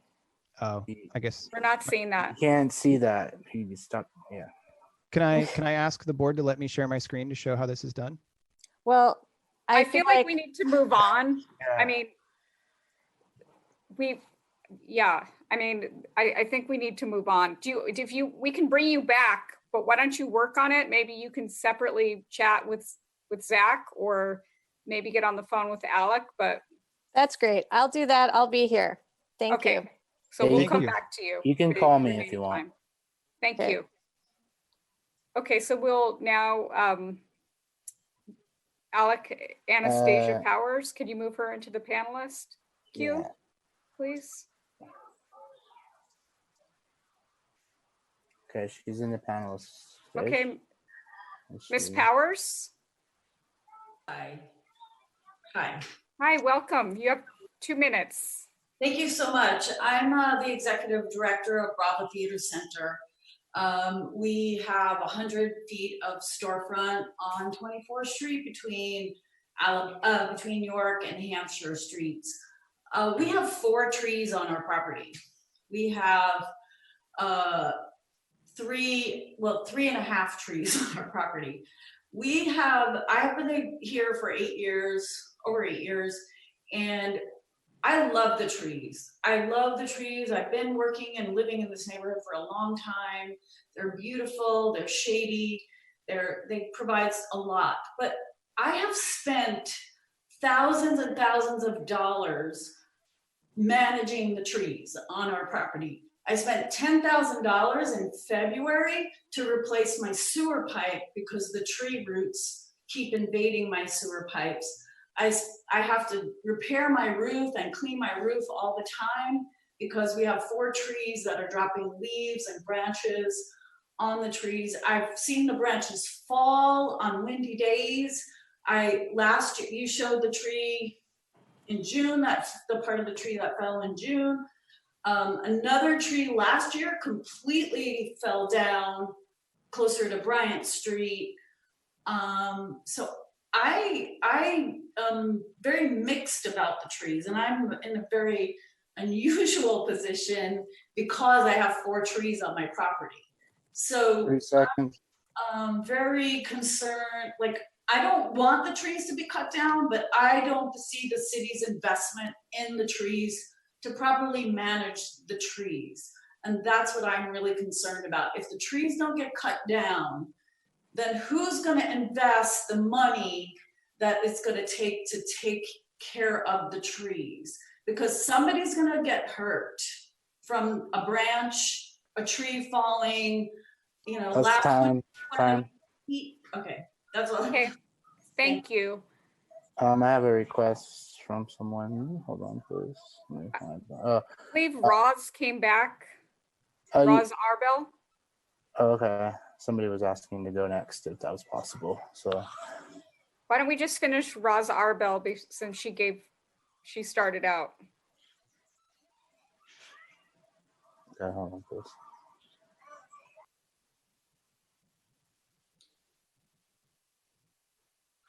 Sorry, do you mind if I just provide the content in the Q&A? Ms. Arbel? Yes, can you hear me? Yes, please go ahead. I believe, how much time does she have left, Alec? 45 seconds. Can I just leave the content of what I was saying in the Q&A? No, you need to just tell us right now because we aren't reading the Q&A. Why don't you just read it right now? You can send an email to the board with your comments, and we can put it in the public record if you wish. Yeah, I don't even know where I got cut off, to be quite honestly. I mean, so who do I send it to? You can send an email to the Board of Appeals at sfgov.org, and we'll take that and put it in the record. Or you have 1 minute to speak right now if you wish. Dude, it's okay. I'm just I'd prefer to just send it rather than be cut off again, to risk that. Okay, thank you. Alec, Sure. can you call the next person, please? Yes, hold on, please. Vincico Pachete. I'm sorry if I've mispronounced your name. Let me assume to the panelists. Hello, sir. Are you there? Okay, I'm here. Thank you. You have 2 minutes to speak. Okay, my 2 minutes. I am a San Francisco born, but not raised. My 2 daughters are also San Francisco. We live here for so many years. My comment is, please do as much as you can. Trust science, and if it's correct and it's necessary to remove the tree, do that. If not, then leave the tree. Respect the life. And then once it's done, can we just make sure we landmark those trees so we can have those trees for the future generations? It's very simple. I think the saving the life of the tree can be something not seen as important, but if we can save the tree, save the tree. If the tree needs to be removed because people have problems with the properties, then do that. But once that's done, can we make sure the life of the tree is going to be safe for the future generations? That's my comment. Okay, thank you so much. Thank you. So we will now hear from the next participant, I believe Luis Samoya. Alec, can you promote him to the video, please? Yeah. Hello, can the committee hear me? Yes, we can hear you. Great. This is actually Alexander Cotton. Forgive me, I'm using a business account here. It automatically logged in on Zoom. So my name is Alexander Cotton. That's C-O-T-T-O-N. And I've been a resident of the Mission District for 14 years. I just wanted to call in to express my thankfulness for the other, my neighbors and the other residents of the community who have clearly put a lot of time into working out what looks like a a very in-depth compromise. So I do appreciate that that work has been done, and I would just support any solution that would allow us to keep the maximum number of trees possible. If that means allowing the landmarking process to go forward before the removal of the 33, maybe that number gets down to 28. Right? I don't want anybody to be hurt by a falling tree branch, but I think I want to echo and respect everything that everyone else has been said, everything that everyone else has said around the cultural and environmental value of the trees. So if we can use a landmarking process to save just a few more trees and put the investment into those trees that will be required so that they will be safe for the community and all of our neighbors, I think that would be the best way forward to balance the competing concerns. And I also want to thank all of the members who are spending their time on this evening listening and have spent their time for years dealing with this issue. But thank you for your time. Thank you very much. Okay. Susan Ciutat needs to be promoted to video, please. Okay, hold on, please. She's now a panelist. She has 2 minutes to speak. Ms. Ciutat?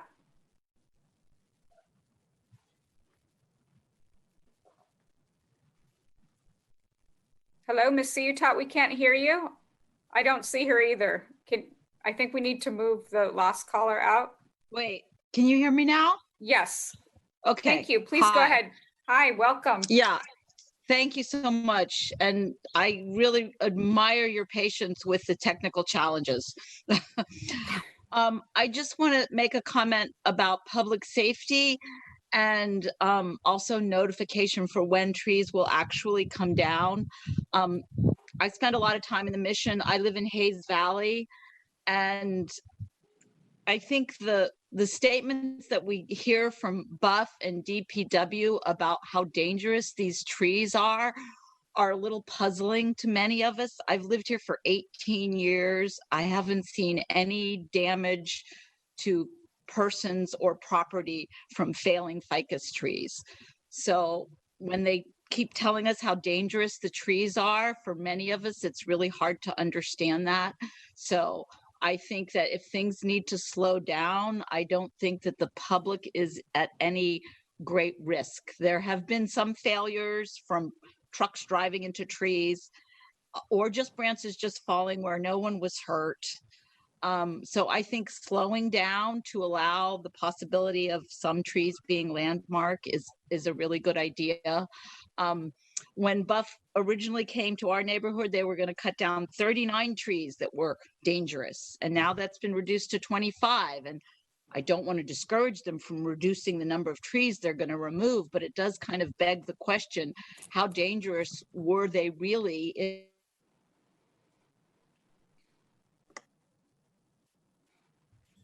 30 seconds. Her video froze, I believe. I don't hear any more audio either. It kind of makes you wonder, well, how reasonable is the criteria that they're using about how dangerous these trees are? So that's number one. I think this is something to keep in mind as they're going through the rest of the city, saying that these ficus trees are really dangerous. The other thing, I'm sorry, I'm moving around because of my internet connection. That's time. That's time? Yes, thank you, Ms. Ciutat. Okay, thank you. Okay, so Alec, maybe we can hear from Marie Sorensen now. She needs to be promoted to the video.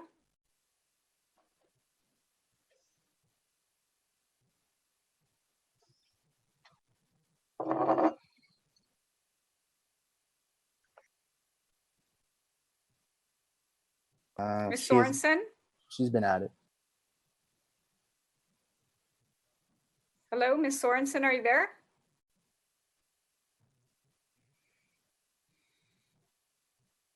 Is she part of the panelists? Yes, she is. Okay, Ms. Sorensen, we can't hear you. Yeah, okay, got it.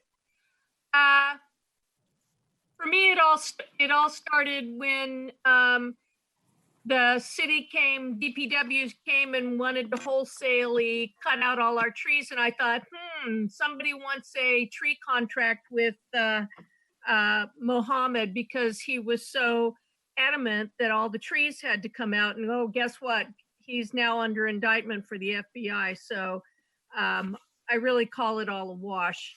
But in times of COVID and the fact that the sky is falling, why are we taking out trees? Why are we not just planting all the spaces that need trees? To me, it's just crazy. When Chris was giving his presentation, he started talking about how they're going to be sensitive to the murals and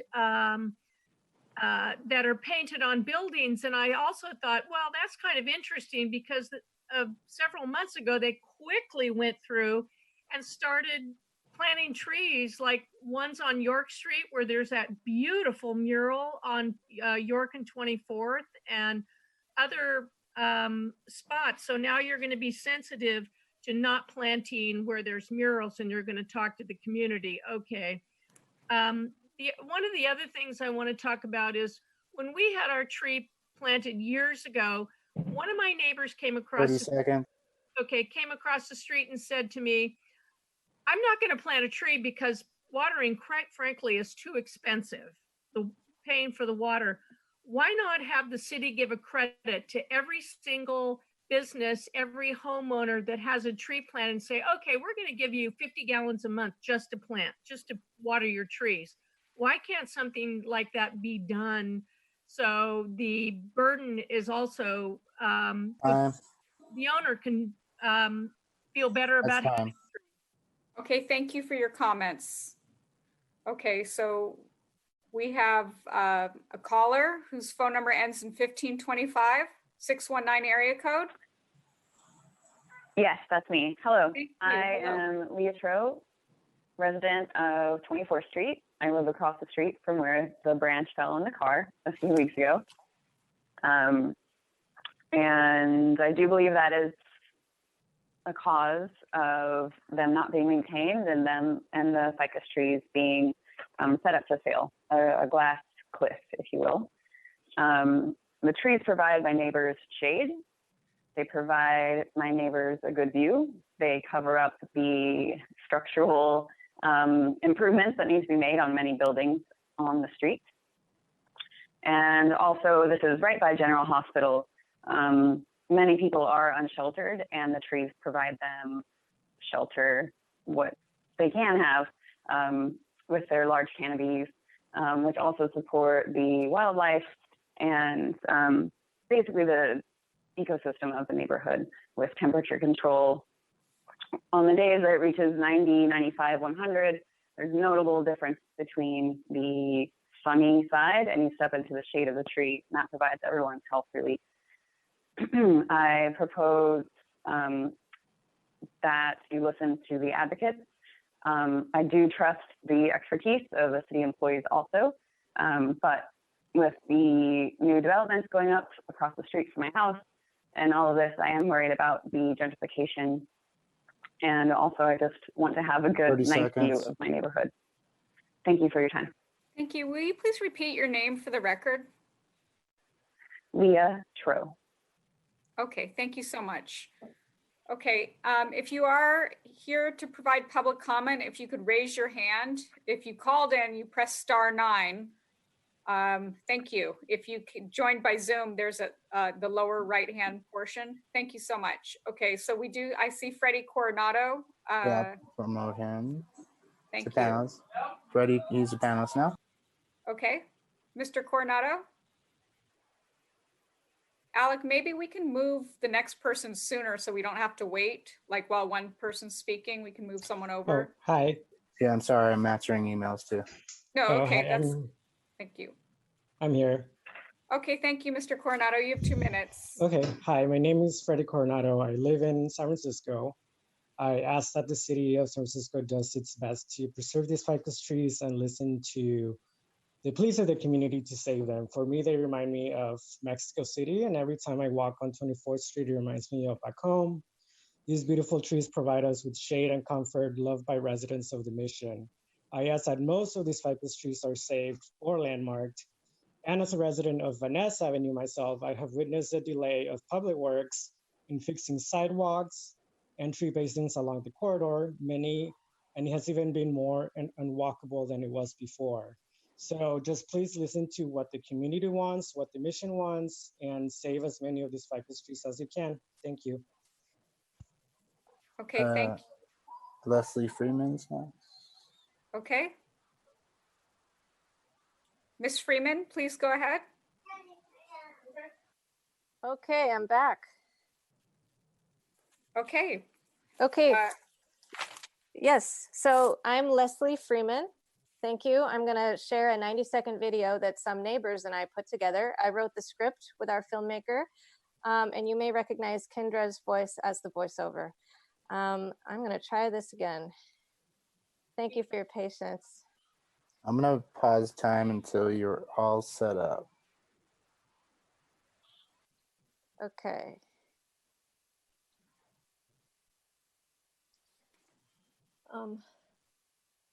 Oh geez. Yeah, if it lives on your desktop, there it is. Is that what you want to show? Yeah, here we go. I think this is gonna go. Check the audio to see if it works. Let's just play it. Yep. It's okay. Your time starts. Still can't hear the audio. I think it's partially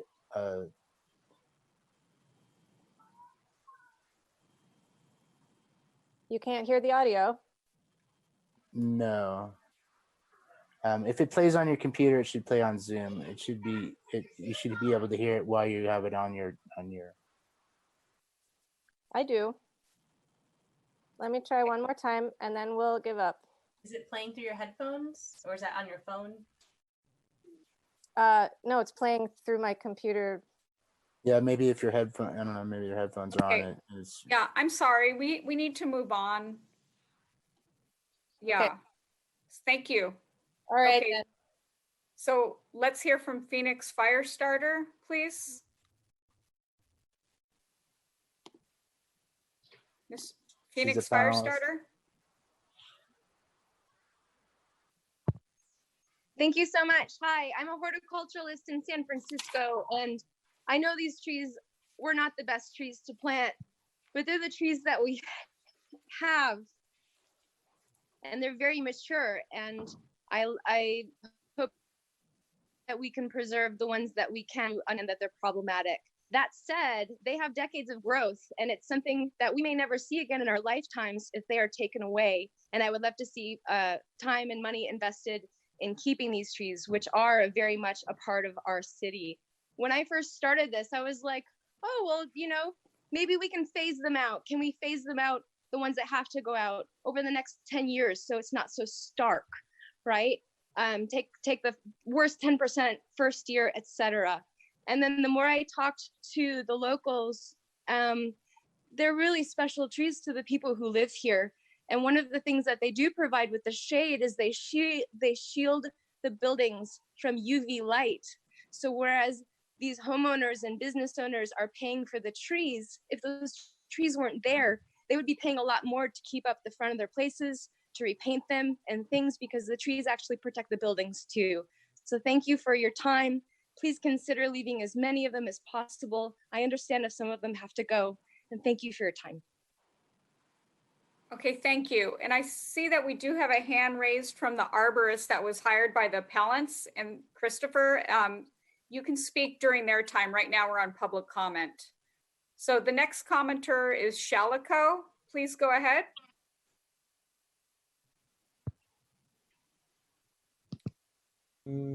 Hi. Hey, hi. Let's just see. I'm gonna try where others have failed. I shared the link in the comments to a video. I'm wondering if if Zach, who's just was able to use it before, could just play it so we can sidestep the technical difficulties. Okay, is somebody sharing the video? I posted it in the chat if It seems like Zach knows how to do that. Is it possible to just hand that off to somebody who? Okay.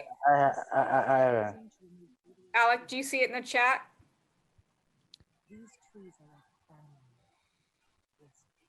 Thank you. Here, I'll share this and then I'll start the time. Is that what you wish, sir? Yes, please. Okay, Well, hold I on. mean, okay, so the time's starting. I'm starting now. Please full screen it. Can you please full screen?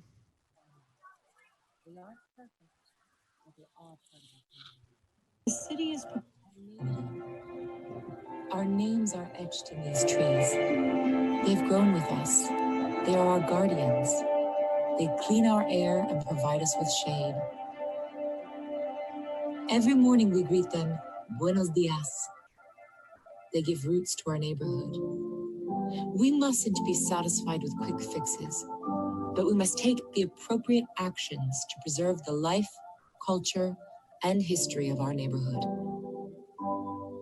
We can do this by pruning trees on a 2-year cycle to provide the care they need, reducing the number of trees removed, phasing the removal of trees, increasing the number of replantings, and committing to replanting within 3 months.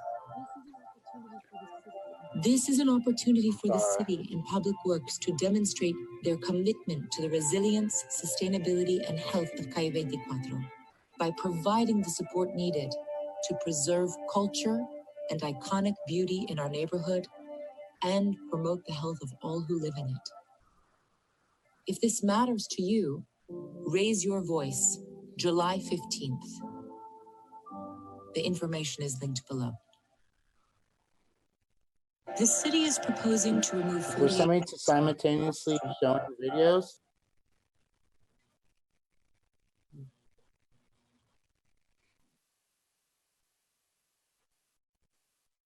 Okay, I think the video's over.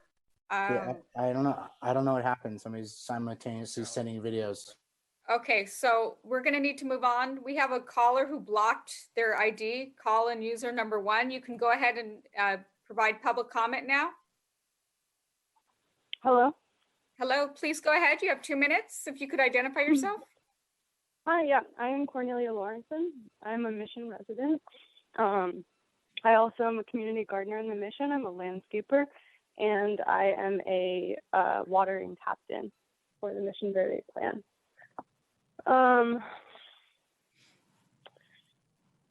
First of all, I want to honor that we are on stolen Ohlone land and honor all of the ancestors of this land and honor our relatives, both human and non-human, because although San Francisco does have the smallest canopy of any major city in the U.S., we also have more trees than we do have humans. So I just want to honor them. And it just seems to me that DPW is so steeped in corruption that they don't really seem to be up to the task of managing these trees, as they've also proven by their track record over the past many decades of their life. So while I do believe that the community can help to water the trees, I don't think that we can go ahead with that plan until we've looked through the landmarking and held a higher standard for the value of life. Because the message that we get loud and clear is the disposability of life. I guess I just want to use my last 30 seconds to agree with other people who have spoken that this is not public. You cannot hide behind the screen forever. Trees are more than data. Being able to breathe fresh air matters. And please do the right thing. Thank you. Thank you. We will now hear from Sarah Kay. Sarah? Yeah. Hi. Can you hear me? Hi, welcome. Great. My name is Sarah Kossoff, and I am a teacher at Mission High. And I really care about and love these trees. And I recognize that it's a complex issue with a lot of opinions on either side, but I just wanted to, I've never done this before. I've never given a public comment. I didn't even think that I would speak today, but I just those trees mean a lot to the base of Bernal, and it feels like a really important thing right now when we're considering our values and the things that we want to preserve and the world that we want to create in the future, as we're having this moment to pause and think about our lives. I just really urge the folks that have power to make this decision to consider saving those trees and retaining those trees, because they've already absorbed a lot of like emotion of the city and people walking through there, and it's something, I think it's something to keep. That's all. Thank you. Okay, thank you so much. So is anyone else here for public comment? I don't see any hands raised in the attendee list. We have a phone number, 510 ending in 6885. Did you want to speak? Hello? If you want to provide public comment, please raise your hand. *9 if you called in. If you're here on Zoom. Annie? How about Annie? Okay, I'm not seeing anyone else who has raised their hand. Deborah Gallegos?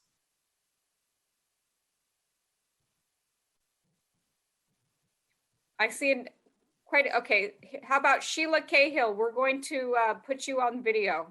Sheila Cahill, one moment.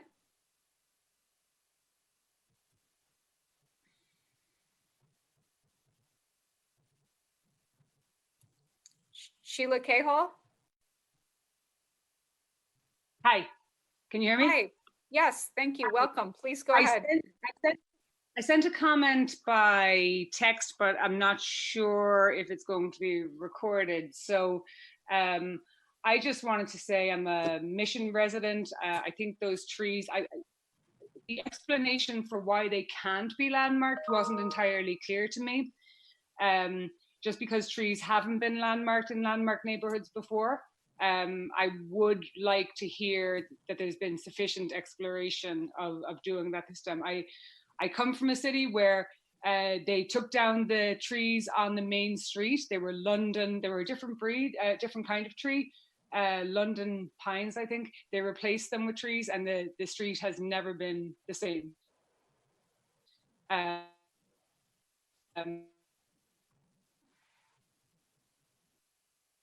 I would urge you to really consider, because these majestic trees really are the heart of Calle 24. Thank you. Thank you. Okay, if you want to speak in public comment, raise your hand. Armando Vasquez, are you here? Armando Vasquez? Okay, I don't see any of their hands raised, but I'm concerned. I don't want to miss out. Esther Ham?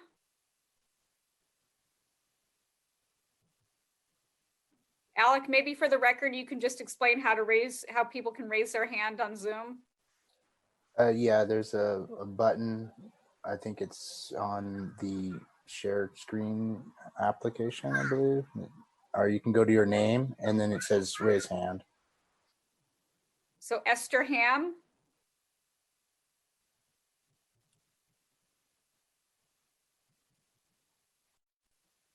Esther Ham? Okay, I do see someone, Sarah Benjamin. We're going to put you on the video. Sarah Benjamin, one moment. I got it on there. Okay. Miss Benjamin?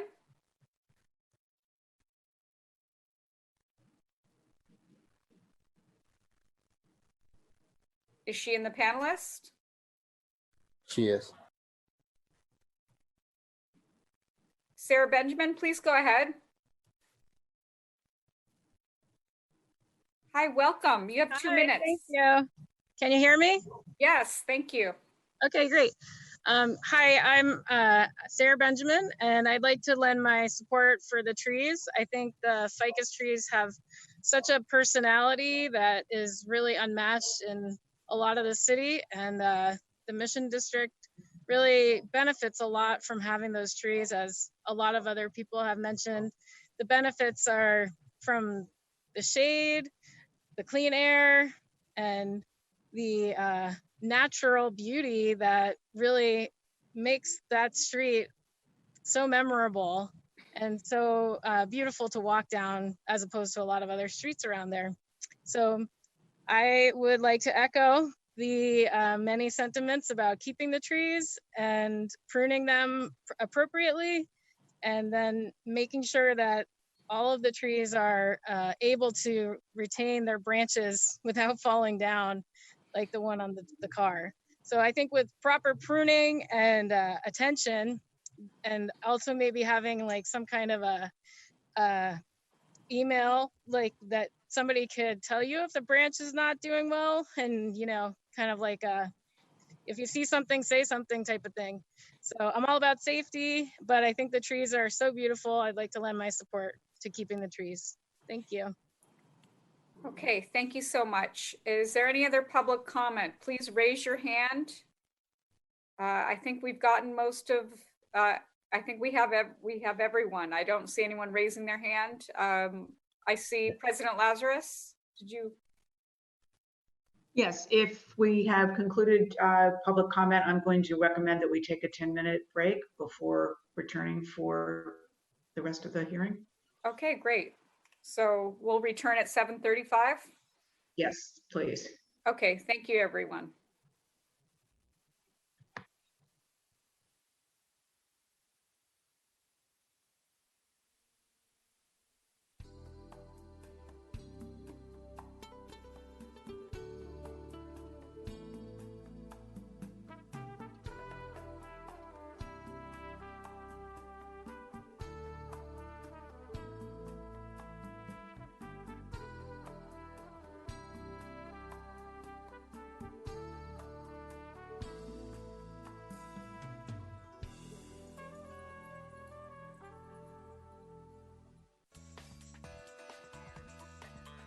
SF Gov TV, San Francisco Government Television.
San Francisco Board of Appeals. We are finishing up public comment, and we will now hear from Deborah Gallegos. Thank you so much for making a space available just to share my sincere and humble comments. I'm very impressed by all the presentations that were made today at the meeting and all the community organizing that has gone in Calle 24 to honor and defend our trees. I just want to share that from a spiritual point of view, in how trees are also alive, just like all of us. They breathe and provide us all that we need to have fresh air. And so in hearing about the environmental impact report, I think what Calle 24 is advocating for in replanting as many more trees as possible would be deeply appreciated. And I just stand in solidarity with my community to save the trees. So thank you very much. Okay, thank you so much. So we are now moving on to rebuttal. And Mr. Carnazes, you have 3 minutes. I would appreciate to go after the next person, since I was not ready and I didn't know that rebuttal's coming up next, and I'm in a lot of pain. I would appreciate just to defer to the next person first. Okay, Mr. Clip, are you ready to go? Can you hear me? Yes, thank you. You have 3 minutes. Yeah, I mean, the only thing I would have to add is that I would really like to, as I said, kind of in my closing remarks on my video, that I would like to make sure that this is really pinned down in terms of what to expect, when to expect it, and how things are going to be done. I know that there's been I would say it seems like about 75% of a conversation around that. But I think hopefully the commissioners have enough of an idea of what is being proposed here to reduce the amount of trees proposed for removal and increase the amount of trees planted in the neighborhood with in partnership with Calle 24. And I also really just want to call out all of the community activists and all of the community work that has gone into this. I do think that this is really a model for how we could, in a time of austerity, perhaps really turn things around and put ourselves in a better position. And I also really appreciated the comments by, I didn't catch her name, but the teacher who said that as we sit back in this time of reflection, this is an opportunity for change and for growth. And I really, really hope that we avail ourselves of that. And that we work in partnership with one another and grow as a community and improve our environment. Thank you. Thank you, Mr. Clip. Okay, looks like Mr. Carnazes, are you ready? I'm just in a lot of pain. Could I go last after the other Sure. comments? Thanks. Okay, so we'll hear from Mr. Bocanegra. Yes, good evening, Commissioners. Carlos Bocanegra on behalf of Calle 24 Latino Culture District Council. Would just like to address a few things that were mentioned by the representative from Buff, and just assert that, before and really emphasize that before committing any actions that may lead to permanent and devastating results for the history and culture of what has been a historically marginalized community, that we would respectfully request that this board require DPW to partner with Supervisor Ronan's office and the Latino Cultural District Council and its community to conduct a transparent, responsible, and diligent investigation into these trees' qualifications as landmark trees. And I sincerely hope that regardless of whether or not it's viewed as a political process, that everybody here would agree that this Latinx community of color is deserving of this respect and this opportunity. And if we're really talking about the removal of the 30 trees that were mentioned, the thing that is not political is the criteria that the Urban Forestry Council, DPW, have set forth within the Urban Forestry Ordinance for what constitutes a hazardous tree. And so if these trees are truly being proposed for removal, that in the interest of equity and transparency and accountability, that the BUF follows Section 810, subsection F1 of the Urban Forestry Ordinance regarding the removal criteria for landmark trees. in that there shall be a written consideration and findings as to how these trees constitute a hazard tree pursuant to section 802 subsection O of the Urban Forestry Ordinance.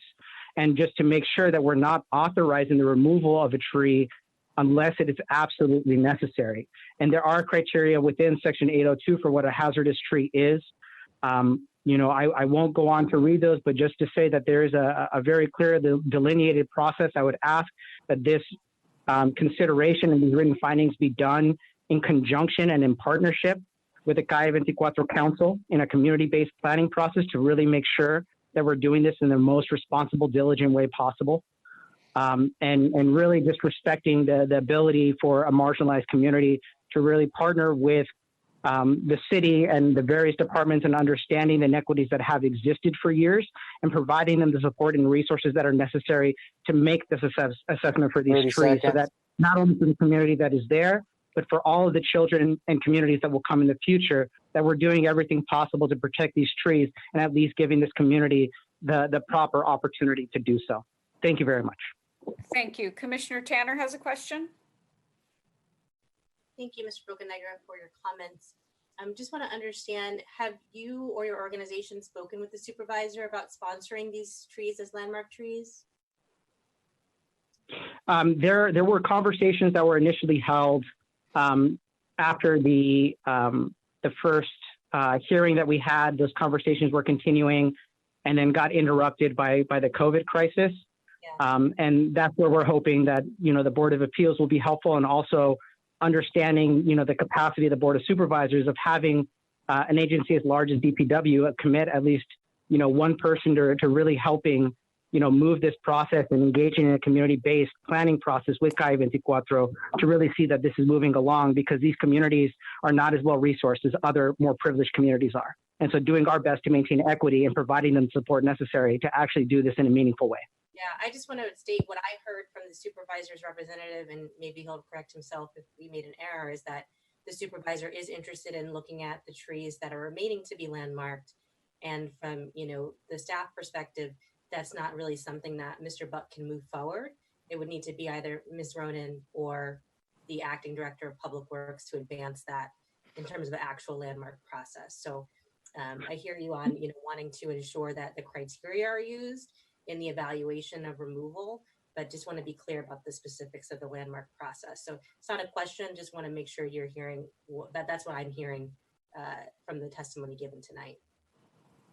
Oh, yes, certainly. And part of that process, though, is making written findings, you know, on the factors that are related to landmarking trees. Like one of them is their cultural or historic characteristics, you know, including whether the tree has had a significant ethnic appreciation or historical association, and just knowing that there's a process and a lot of resources that need to be invested to do this in a meaningful and honest way, that DPW help, you know, with whatever resources they do have to supporting the supervisor and the community and making sure that we're doing this, especially knowing, you know, their knowledge of trees and characteristics, and just adding whatever support that they can to that process. But then, you know, just one other thing, and just saying, you know, for the other 30 that are being removed, to still require a written finding as to how those trees would constitute a hazard tree pursuant to section 802 subsection O of the Urban Forestry Ordinance.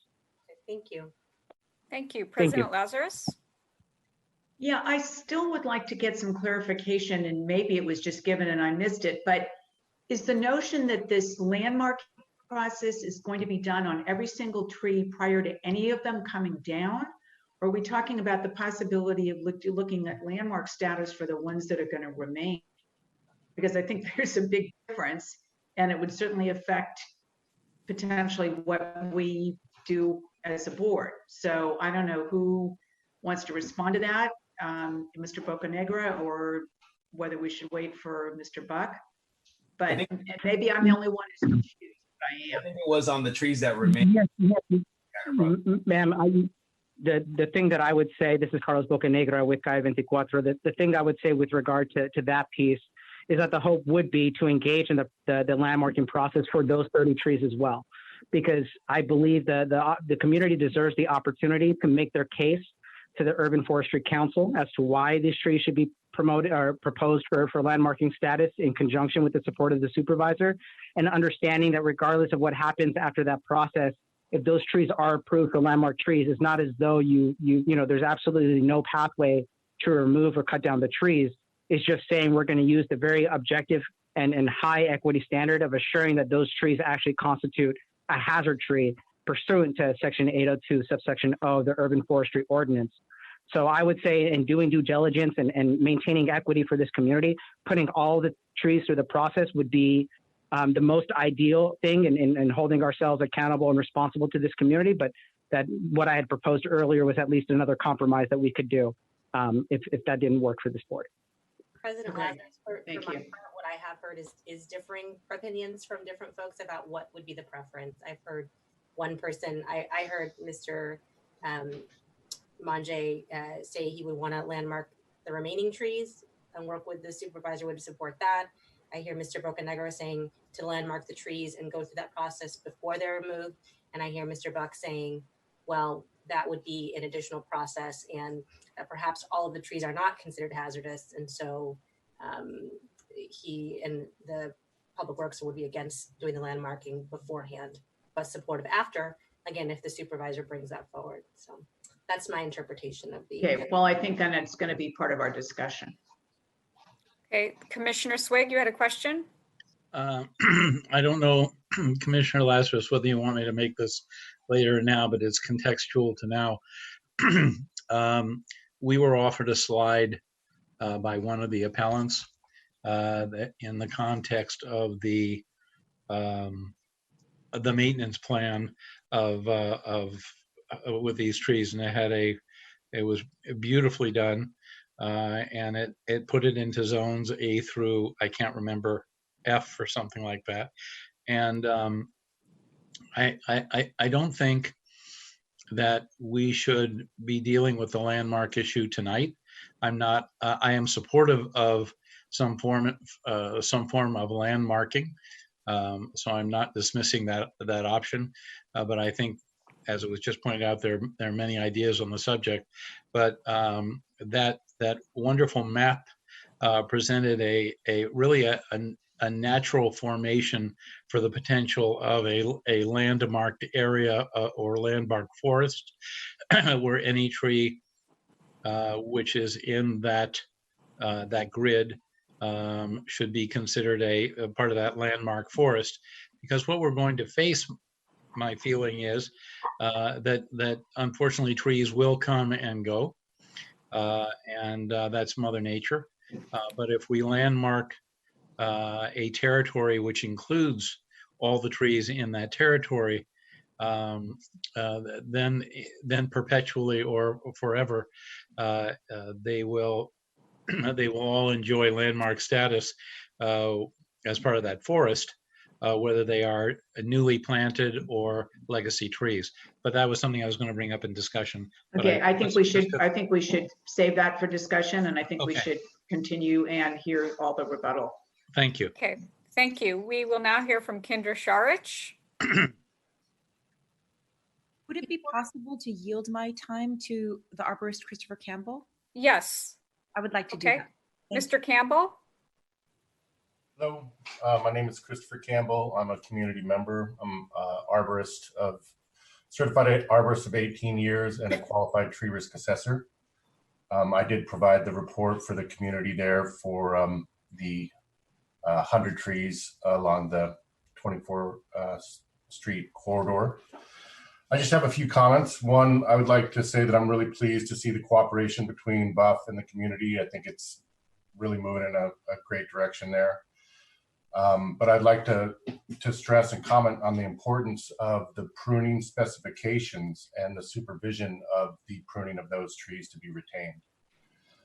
The success of those trees really depends on the pruning specifications, who and how they're applied, and the oversight of that, including the frequency of maintenance. I'd also like to make one other point, is that this group of trees is a very senesced, old group of trees. They commonly have defects. and they do fail. And when they fail, those are pretty large component parts. So that can be catastrophic. And in my opinion, waiting to prune, waiting to remove is actually really a bad idea. It's kind of a Russian roulette situation. I understand that there's a lot of moving parts and emotional stuff going on there, but I think the trees need attention as soon as feasible. And then to me, it really only makes sense to landmark trees that have been designated to retain, as the other ones have been designated as hazards that are not acceptable.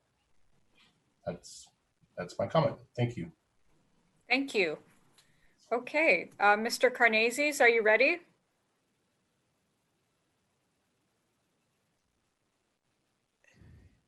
Yes.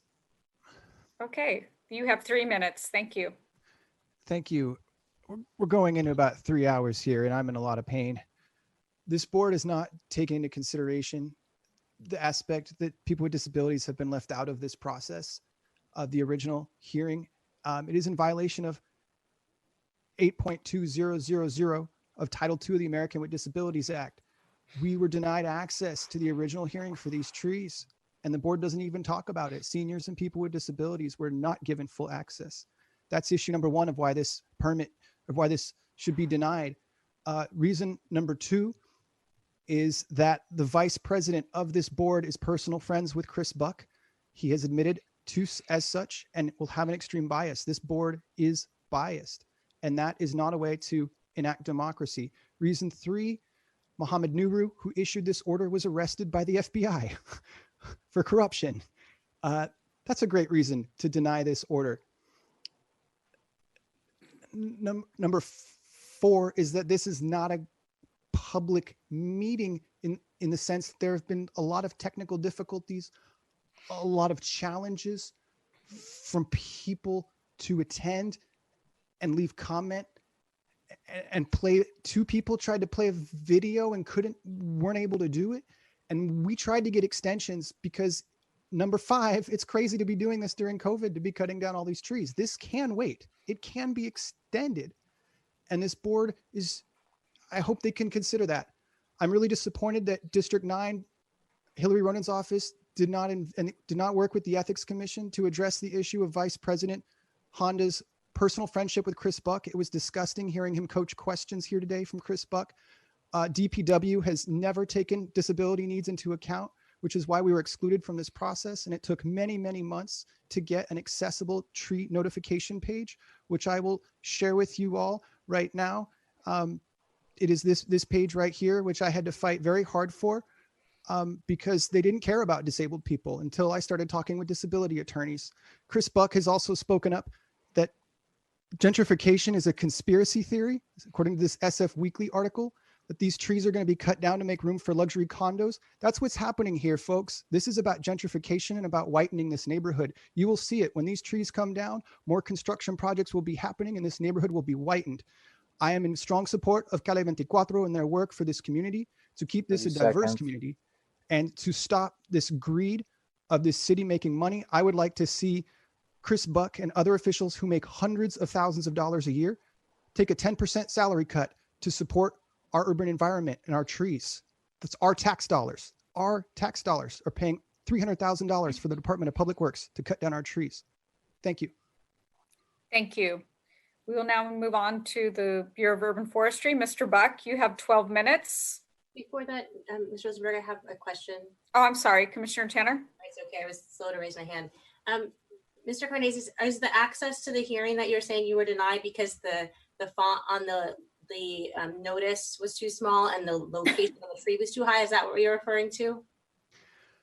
There, in my appeals brief, I detailed in extreme detail many issues. So that was one of the issues. I was really sick and not able to leave my home to see that notice, and it was not provided online. Right. I do understand and recall and about the testimony for the online, but I want to say in addition to that, it was also the reference to the location and the size of the actual notice that was the physical notice. Correct.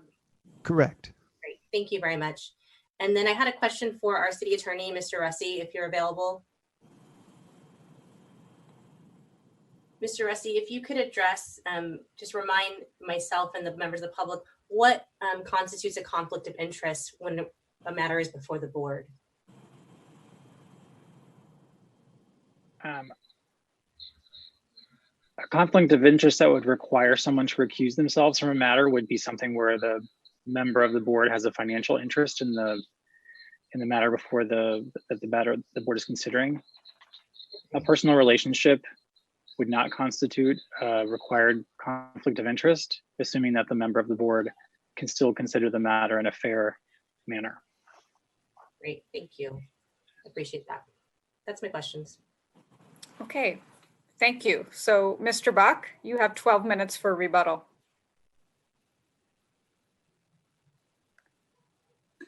Good evening, Commissioners. Chris Buck, Public Works, Bureau of Urban Forestry. Just wanted to reiterate again all the hard work that folks have put into this on the parts of all appellants. And of course, the work by Christopher Campbell to work with the community and help produce that report.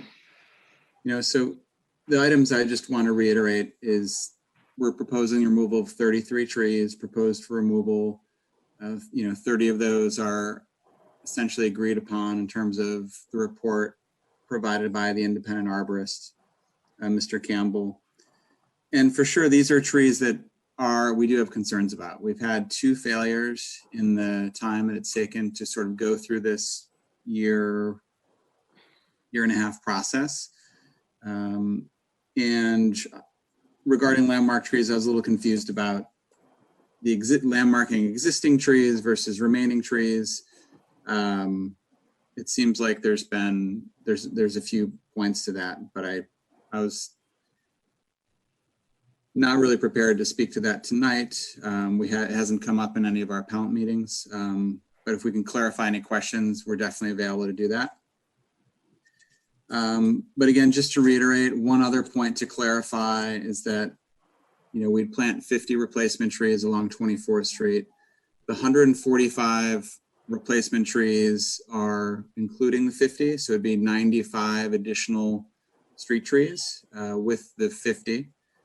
So we're trying to get to a minimum of 145, but we're committed to more. If the outreach with Mission Verde goes really well, we're committed to meeting that need and going beyond that if we can achieve that. Those are the primary things I really wanted to focus on. Again, it's taken a long point to get here. We're definitely focused on public safety concerns. That's why we're here. We're implementing Street Tree SF and the mandate that we got from the public to maintain all the street trees in San Francisco. So with that, open for questions. Commissioner Swig has a question. Yes, Mr. Buck. It was raised during public comment, has been thrown around all night long about the danger of ficus trees. Can you give me a underlined brief summary of failures of ficus trees over the last 24-month period on the streets of San Francisco and the result of their failure? Sure, thank you, Commissioner Swig. Chris Buck with Public Works. I don't have specific numbers in front of me, but it's gone back many years in terms of if you were to Google ficus trees San Francisco, we've experienced a lot of ficus trees as arborist Christopher Campbell used the word senescing. The trees are senescing, ficus trees across the city. Many of them now are in the 4 decades, 40 years old, and they're beginning to age, and their large stems are beginning to fail citywide. This is something that's been happening all across the city, regardless of neighborhood, which is challenging when it comes to a neighborhood that's already experiencing disproportionate impacts on environmental, social, economic issues. So would you estimate that it was failures have been between 5 and 10 or 10 and 20?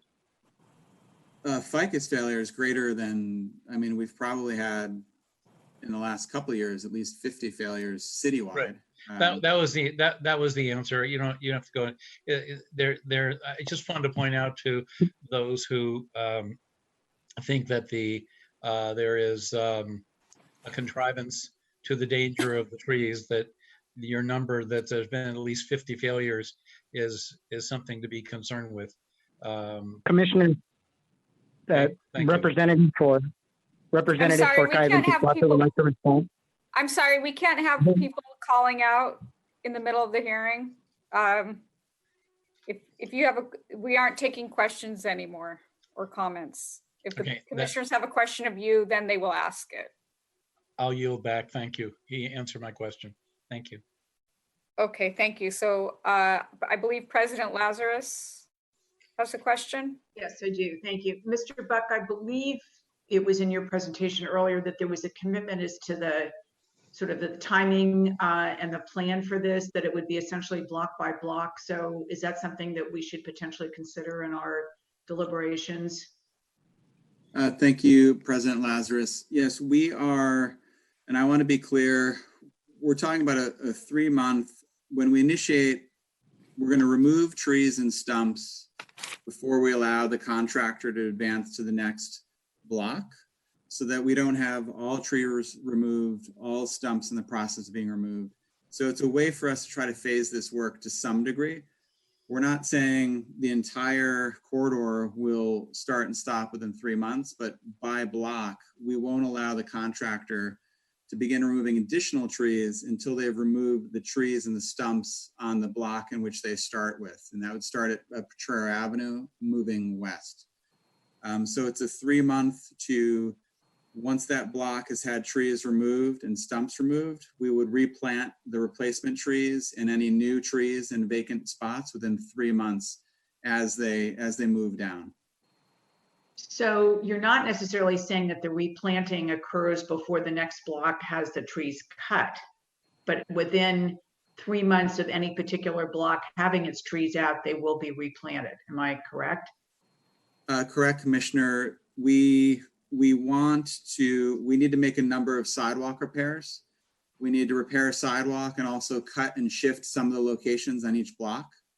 So it may not seem like a big give, but it really is a way for us to make sure that we will have our cement team, sidewalk repair team, repair sidewalks and prepare new basins as soon as the tree work is done. So trees will also be pruned at that time. So I should point out tree removal and tree pruning, stump removal, the above ground tree work, the stumps are done.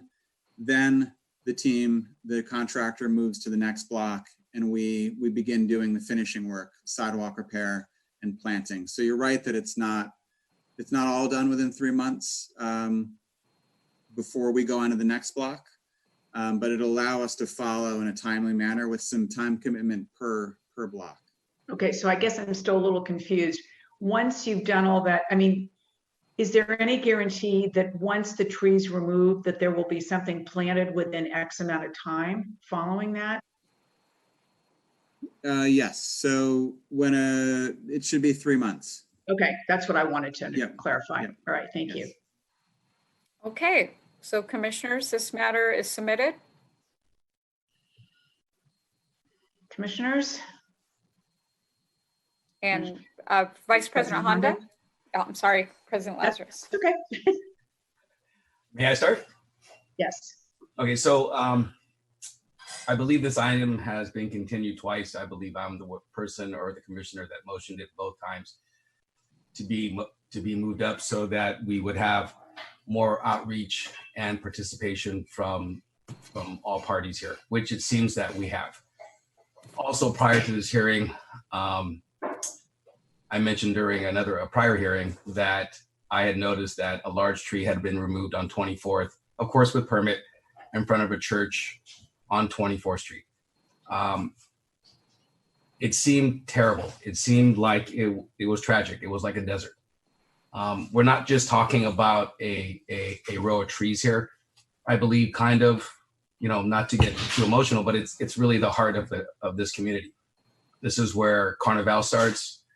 24th Street has been very important for this community for so many years. I'm not really supportive of the removal, especially at this time during COVID. We're under a budget crisis already. And yes, there is tree failure. I witnessed a large ficus actually lose its limb personally over the weekend on Pine Street, which actually covered the whole street as it fell down and hit a car. But at the same time, it's an assumed liability. And this is where we have to weigh out, fellow commissioners, is that assumed liability, what is that worth? To me, to make 24th Street a desert for the next 5 to 10 years is pretty tough. And it's hard to fathom. I know not all of us on this board are from San Francisco, but I've been on that street since I was very young. And when those trees went up, and to me, even to me that I don't live in the district, it's still a comfort to me. So personally, I don't support the removal of these trees at this time. And that's just my comments. Commissioner Swig? Thank you. So clearly these trees are are part of a are part of an iconic an overall iconic neighborhood, and without these trees, this neighborhood would have a completely different patina. We're faced with the realities of Mother Nature and the tree failure. It's inevitable that these trees are going to fail at some point, whether we like it or not. What is special about tonight is there seems to be a plan that is showing some significant collaboration and agreement between the neighborhood and Buff, and although I don't deny what Commissioner Honda said, this is an opportunity. This is a freeze frame, a photograph in time where we can get started on a long-term project of dealing with these trees in a constructive fashion. Like I said before, I thought the strategy of looking at these trees in a grid was fabulous, because it identified both planting and maintenance and a very long-term view. And as long as something like that exists right now, and there's some agreement between most parties, man, I would grab it. I don't like tearing down trees. I don't like cutting down trees, but this is a moment in time where maybe this is the right time to begin the renovation of that area. In the context of what I brought up before, as far as landmarking,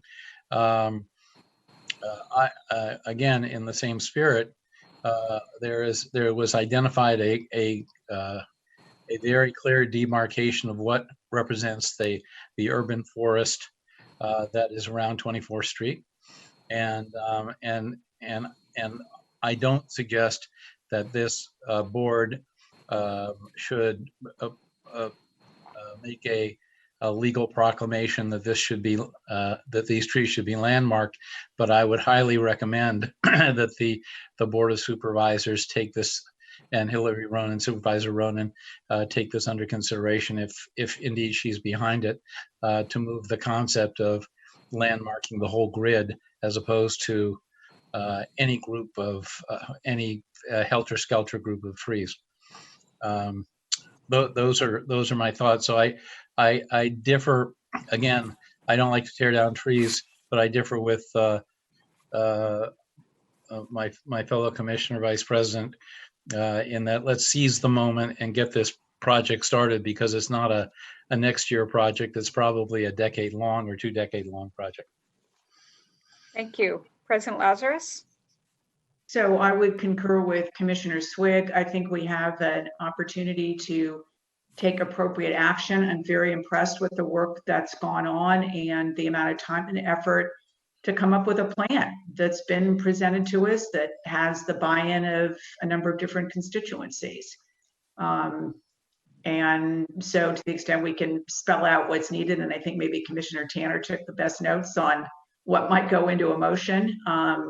But I am supportive of what I would call a very reasonable compromise and would be willing to support a motion in that direction.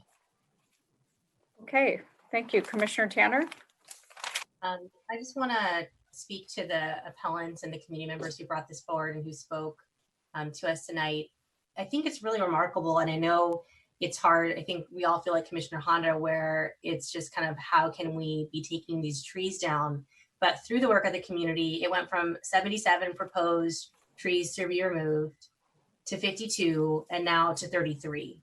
So just in the sense of scale and magnitude of what this effort and organizing and work has led to, and then the creativity and the real ingenuity and kind of rolling up the sleeves to come up with the watering plan in an effort to even expand, to then triple from like 50 to what would have been 150, but we put some money into the watering apparatus trees. I mean, that's really remarkable. And I hope that's not lost, that even with the loss of the 33 trees that may go forward, that there is going to be some gain, and it will take time for those trees to establish and to join in with the others. But I hope that it is something that, you know, in 20 years and 30 years and 50 years, folks are able to look back and, you know, recall the new trees, just like we're looking back at the ficus that came in the 70s, that someone's going to be looking back at these trees from what may be 2020 or 2021, whenever they get planted. And I'm sure COVID is having its impact on a lot of work at Public Works. So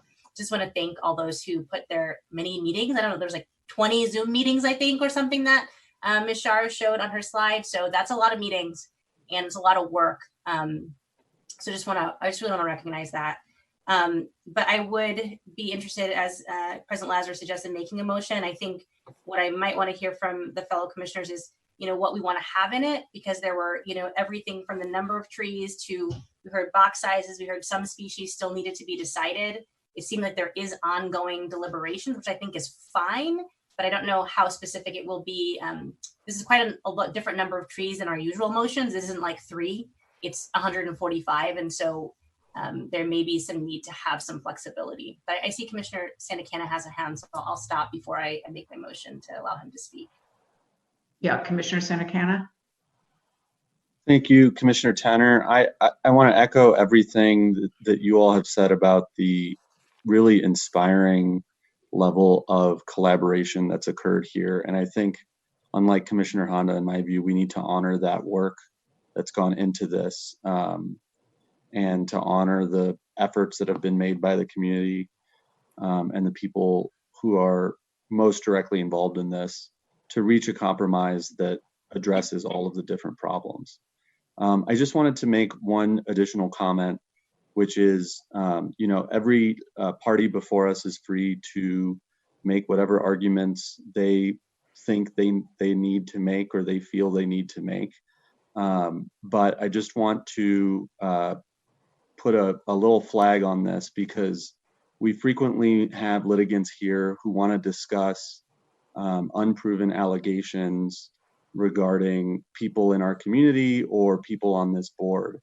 And those types of allegations are not effective. They are not persuasive. And for that reason alone, I would not recommend that litigants spend their precious time before the board on them and their precious pages in their briefs. Again, people can spend their time and space on whatever they want, and they should. But I would just encourage the people who appear before us to focus on what's going to persuade us, which is facts that can be proven and that are relevant to the question that we're trying to decide. Thank you. Commissioner Swig? Yes, this responds to Commissioner Tanner. You do a wonderful job historically of running down details very nicely. And what I would suggest as you're making your motion is to run down those details just in the context of the number of trees to be remove the number of trees to be planted, and a general confirmation of Mr. Buck's claim that they will go block by block and not move to another block before they're completed with not move to another block before they've completed their mission on an initial block or those following. So whatever notes you've taken, which I know are always very good because I sit next to you, generally, I would suggest you just run down that laundry list, incorporate them into a motion, and I would support it, with the exception of, I don't think it's for us to discuss landmarking these trees tonight, but rather put that forth as just something that we would not be against. Absolutely. With that suggestion, Mr. Buck, can I ask you a question, which is just how many trees are going to be replaced on Calle 24? Like on 24th Street, how many trees will be there? Okay. Sure. Chris Buck with Public Works, Bureau of Urban Forestry. So for 24th Street proper, it would be removal of 33 trees with replacement with 50 as identified along 24th Street. It would be additional 95 trees in neighboring blocks as shown in the Mission Verde plan. Great. And then with those, with the 95, I know we're going to do the block by block. That would be applying to the removal, the block by block, and then the replacement within the 3 months. And then the additional 95, maybe a different time frame because it's replacing versus removing and replacing for those trees, correct? So good question, Commissioner. So we have made it clear to the community that the additional 95 trees in the Mission Verde target areas, we will begin that work right away. We can do this in parallel. We're going to have contractors and tree crew doing work on 24th. We can be organizing and identifying. So loosely, the community, we've tried to come up with a time frame for the planting of the additional the 95 trees. I'm spacing on that right now. I might have to verify. I think it was 6 months to a year, but I might get a correction on that. Okay, I think that's fine. And then with the watering plan that you've come up with in the Mission Verde plan, I mean, what I may do is just refer to the Mission Verde plan as presented tonight in terms of the watering and in terms of the vicinity of the trees to be planted. Does that sound accurate to you? That sounds accurate, and I've confirmed it's 6 to 12 months is our commitment with the community. Yep, that sounds fine. The permit being active, or 6 to 12 months from when you do the removal replacement on 24th Street? What's the 6 to 12 months? It's 6 to 12 months from today. Got it. Okay. Yep. And then I'm going to ask, is it Miss Sherish? I'm not sure if I'm saying your last name correctly. Miss Kendra Sherish. Yes, Sherrick, it's fine. Okay, sorry. The things that I have in my notes are the 33 removed, replaced with 50, an additional 95 in the vicinity as shown in the Mission Verde plan, the watering plan as showed in your plan, which includes additional reviewing of sites with the community and species selection for the side streets, but with the ginkgo and the red maple on Mission Street, or on 24th Street rather, and then some efforts with the community to make wood available and perhaps the tree stakes themselves available for art. Does that encompass, and then the 3 months, that it would be 3 months of the removal and replacement? Does that encompass the main points that I think you and Mr. Clip, it seems like, maybe worked with Buff on? Yes, I think you did a beautiful job of that. Okay. All right. And then Mr. Clip, is there anything that is missing from your hearing of that? I think one of the things that we talked about was allowing the neighborhood an opportunity to say goodbye. That was something that we had talked about with the Bureau of Urban Forestry, because these are such an important piece of this cultural corridor. Okay. So, and I think Mr. Buck referenced that in his comments as well. So I think that was on his slide there. Commissioner Tanner, may I add something? Yes. Just if damaged or trees that are removed to be replaced within 60 days, as the department had indicated, so we don't see empty basins. Damaged. Okay. I got to write down so I can read my Sorry. list. No, it's good. Okay. So Ms. Rosenberg, please get ready. Okay, so I would move that we would grant the appeal and condition the permit on the following conditions. That it would be for the removal of only 33 trees to be removed on 24th Street, replaced by 50 trees on 24th Street, which will be maple and ginkgo variety of at least 24-inch box size on that street. There would be additional 95 trees planted within the vicinity of 24th Street as illustrated in the Mission Verde plan presented today, which is July 15th, 2020. That those varieties of those trees and box sizes would be continually worked out with the community as that goes forward. That there would be a review of sites with the community with respect to the art as the trees are being replanted and to the murals. That wood from the trees that are removed would be made available to the community for art or other activities. That the new trees that are planted, the tree stakes may be available for artistic endeavors in collaboration with Buff and with the community. That the trees that are removed on 24th Street would be done so in a manner that the trees are removed and replaced within a 3-month time period. That if there are any damaged trees, that they would be replaced within 2 months if they are subject to vandalism. And that would be for all 145 trees. And that Buff and the community would work together to implement the watering plan as submitted in the Mission Verde plan that was submitted today on July 15th, 2020. I think that's okay. On what basis? On the basis that this plan is accepted by both Buff and the appellants and some of the appellants. Okay, so let me do my best at recapping, but we have a motion from Commissioner Tanner to grant the appeal and issue the order on the condition that it be revised to require, number one, with respect to 24th Street, the removal of 33 trees with replacement of 50 trees. Those trees would be a ginkgo and red maple in a minimum 24-inch size box, and further that they will be replaced within 3 months of removal. And you wanted me to add about going block by block, like they must complete one block. And basically the removal and replacement is block by block. They must remove the trees and the stump prior to going on to the next block.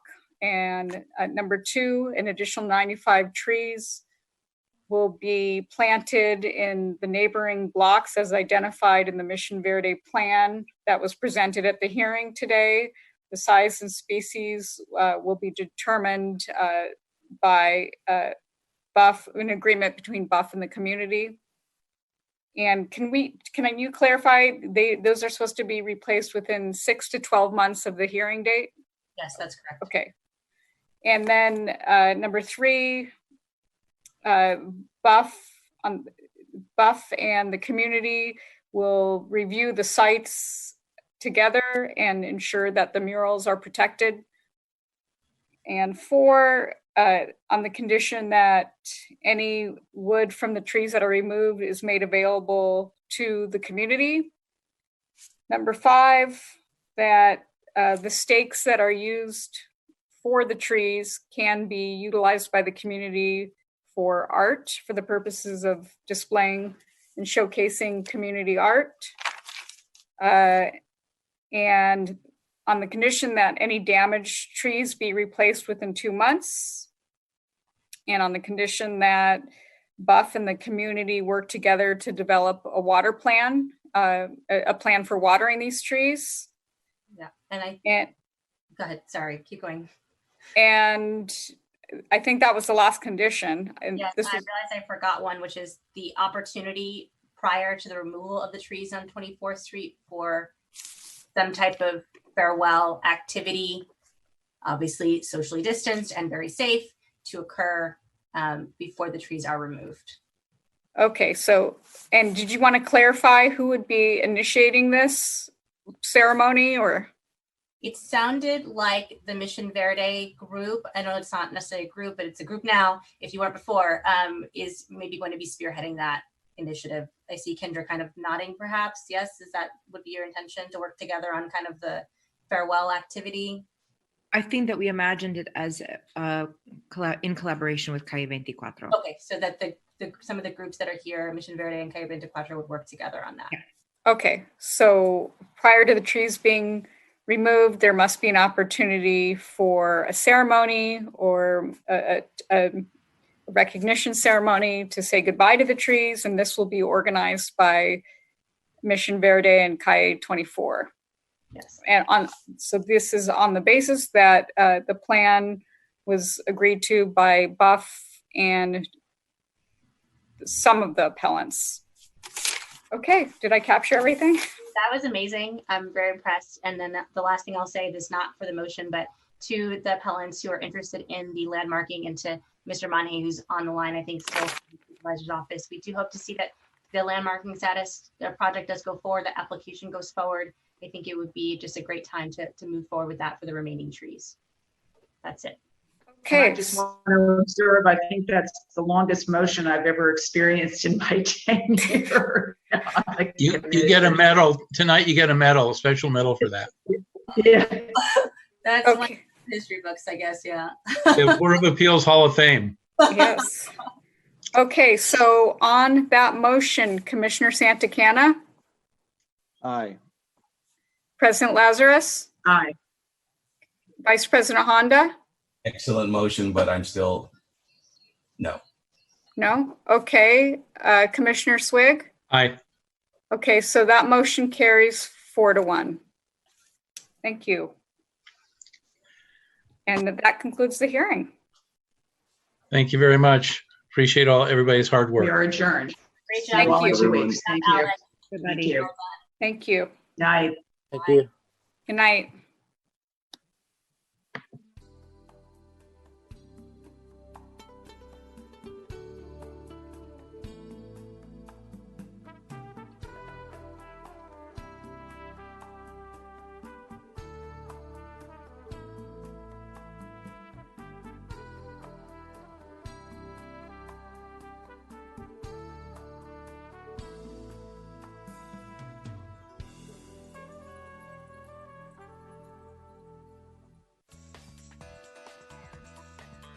SF Gov TV, San Francisco Government Television.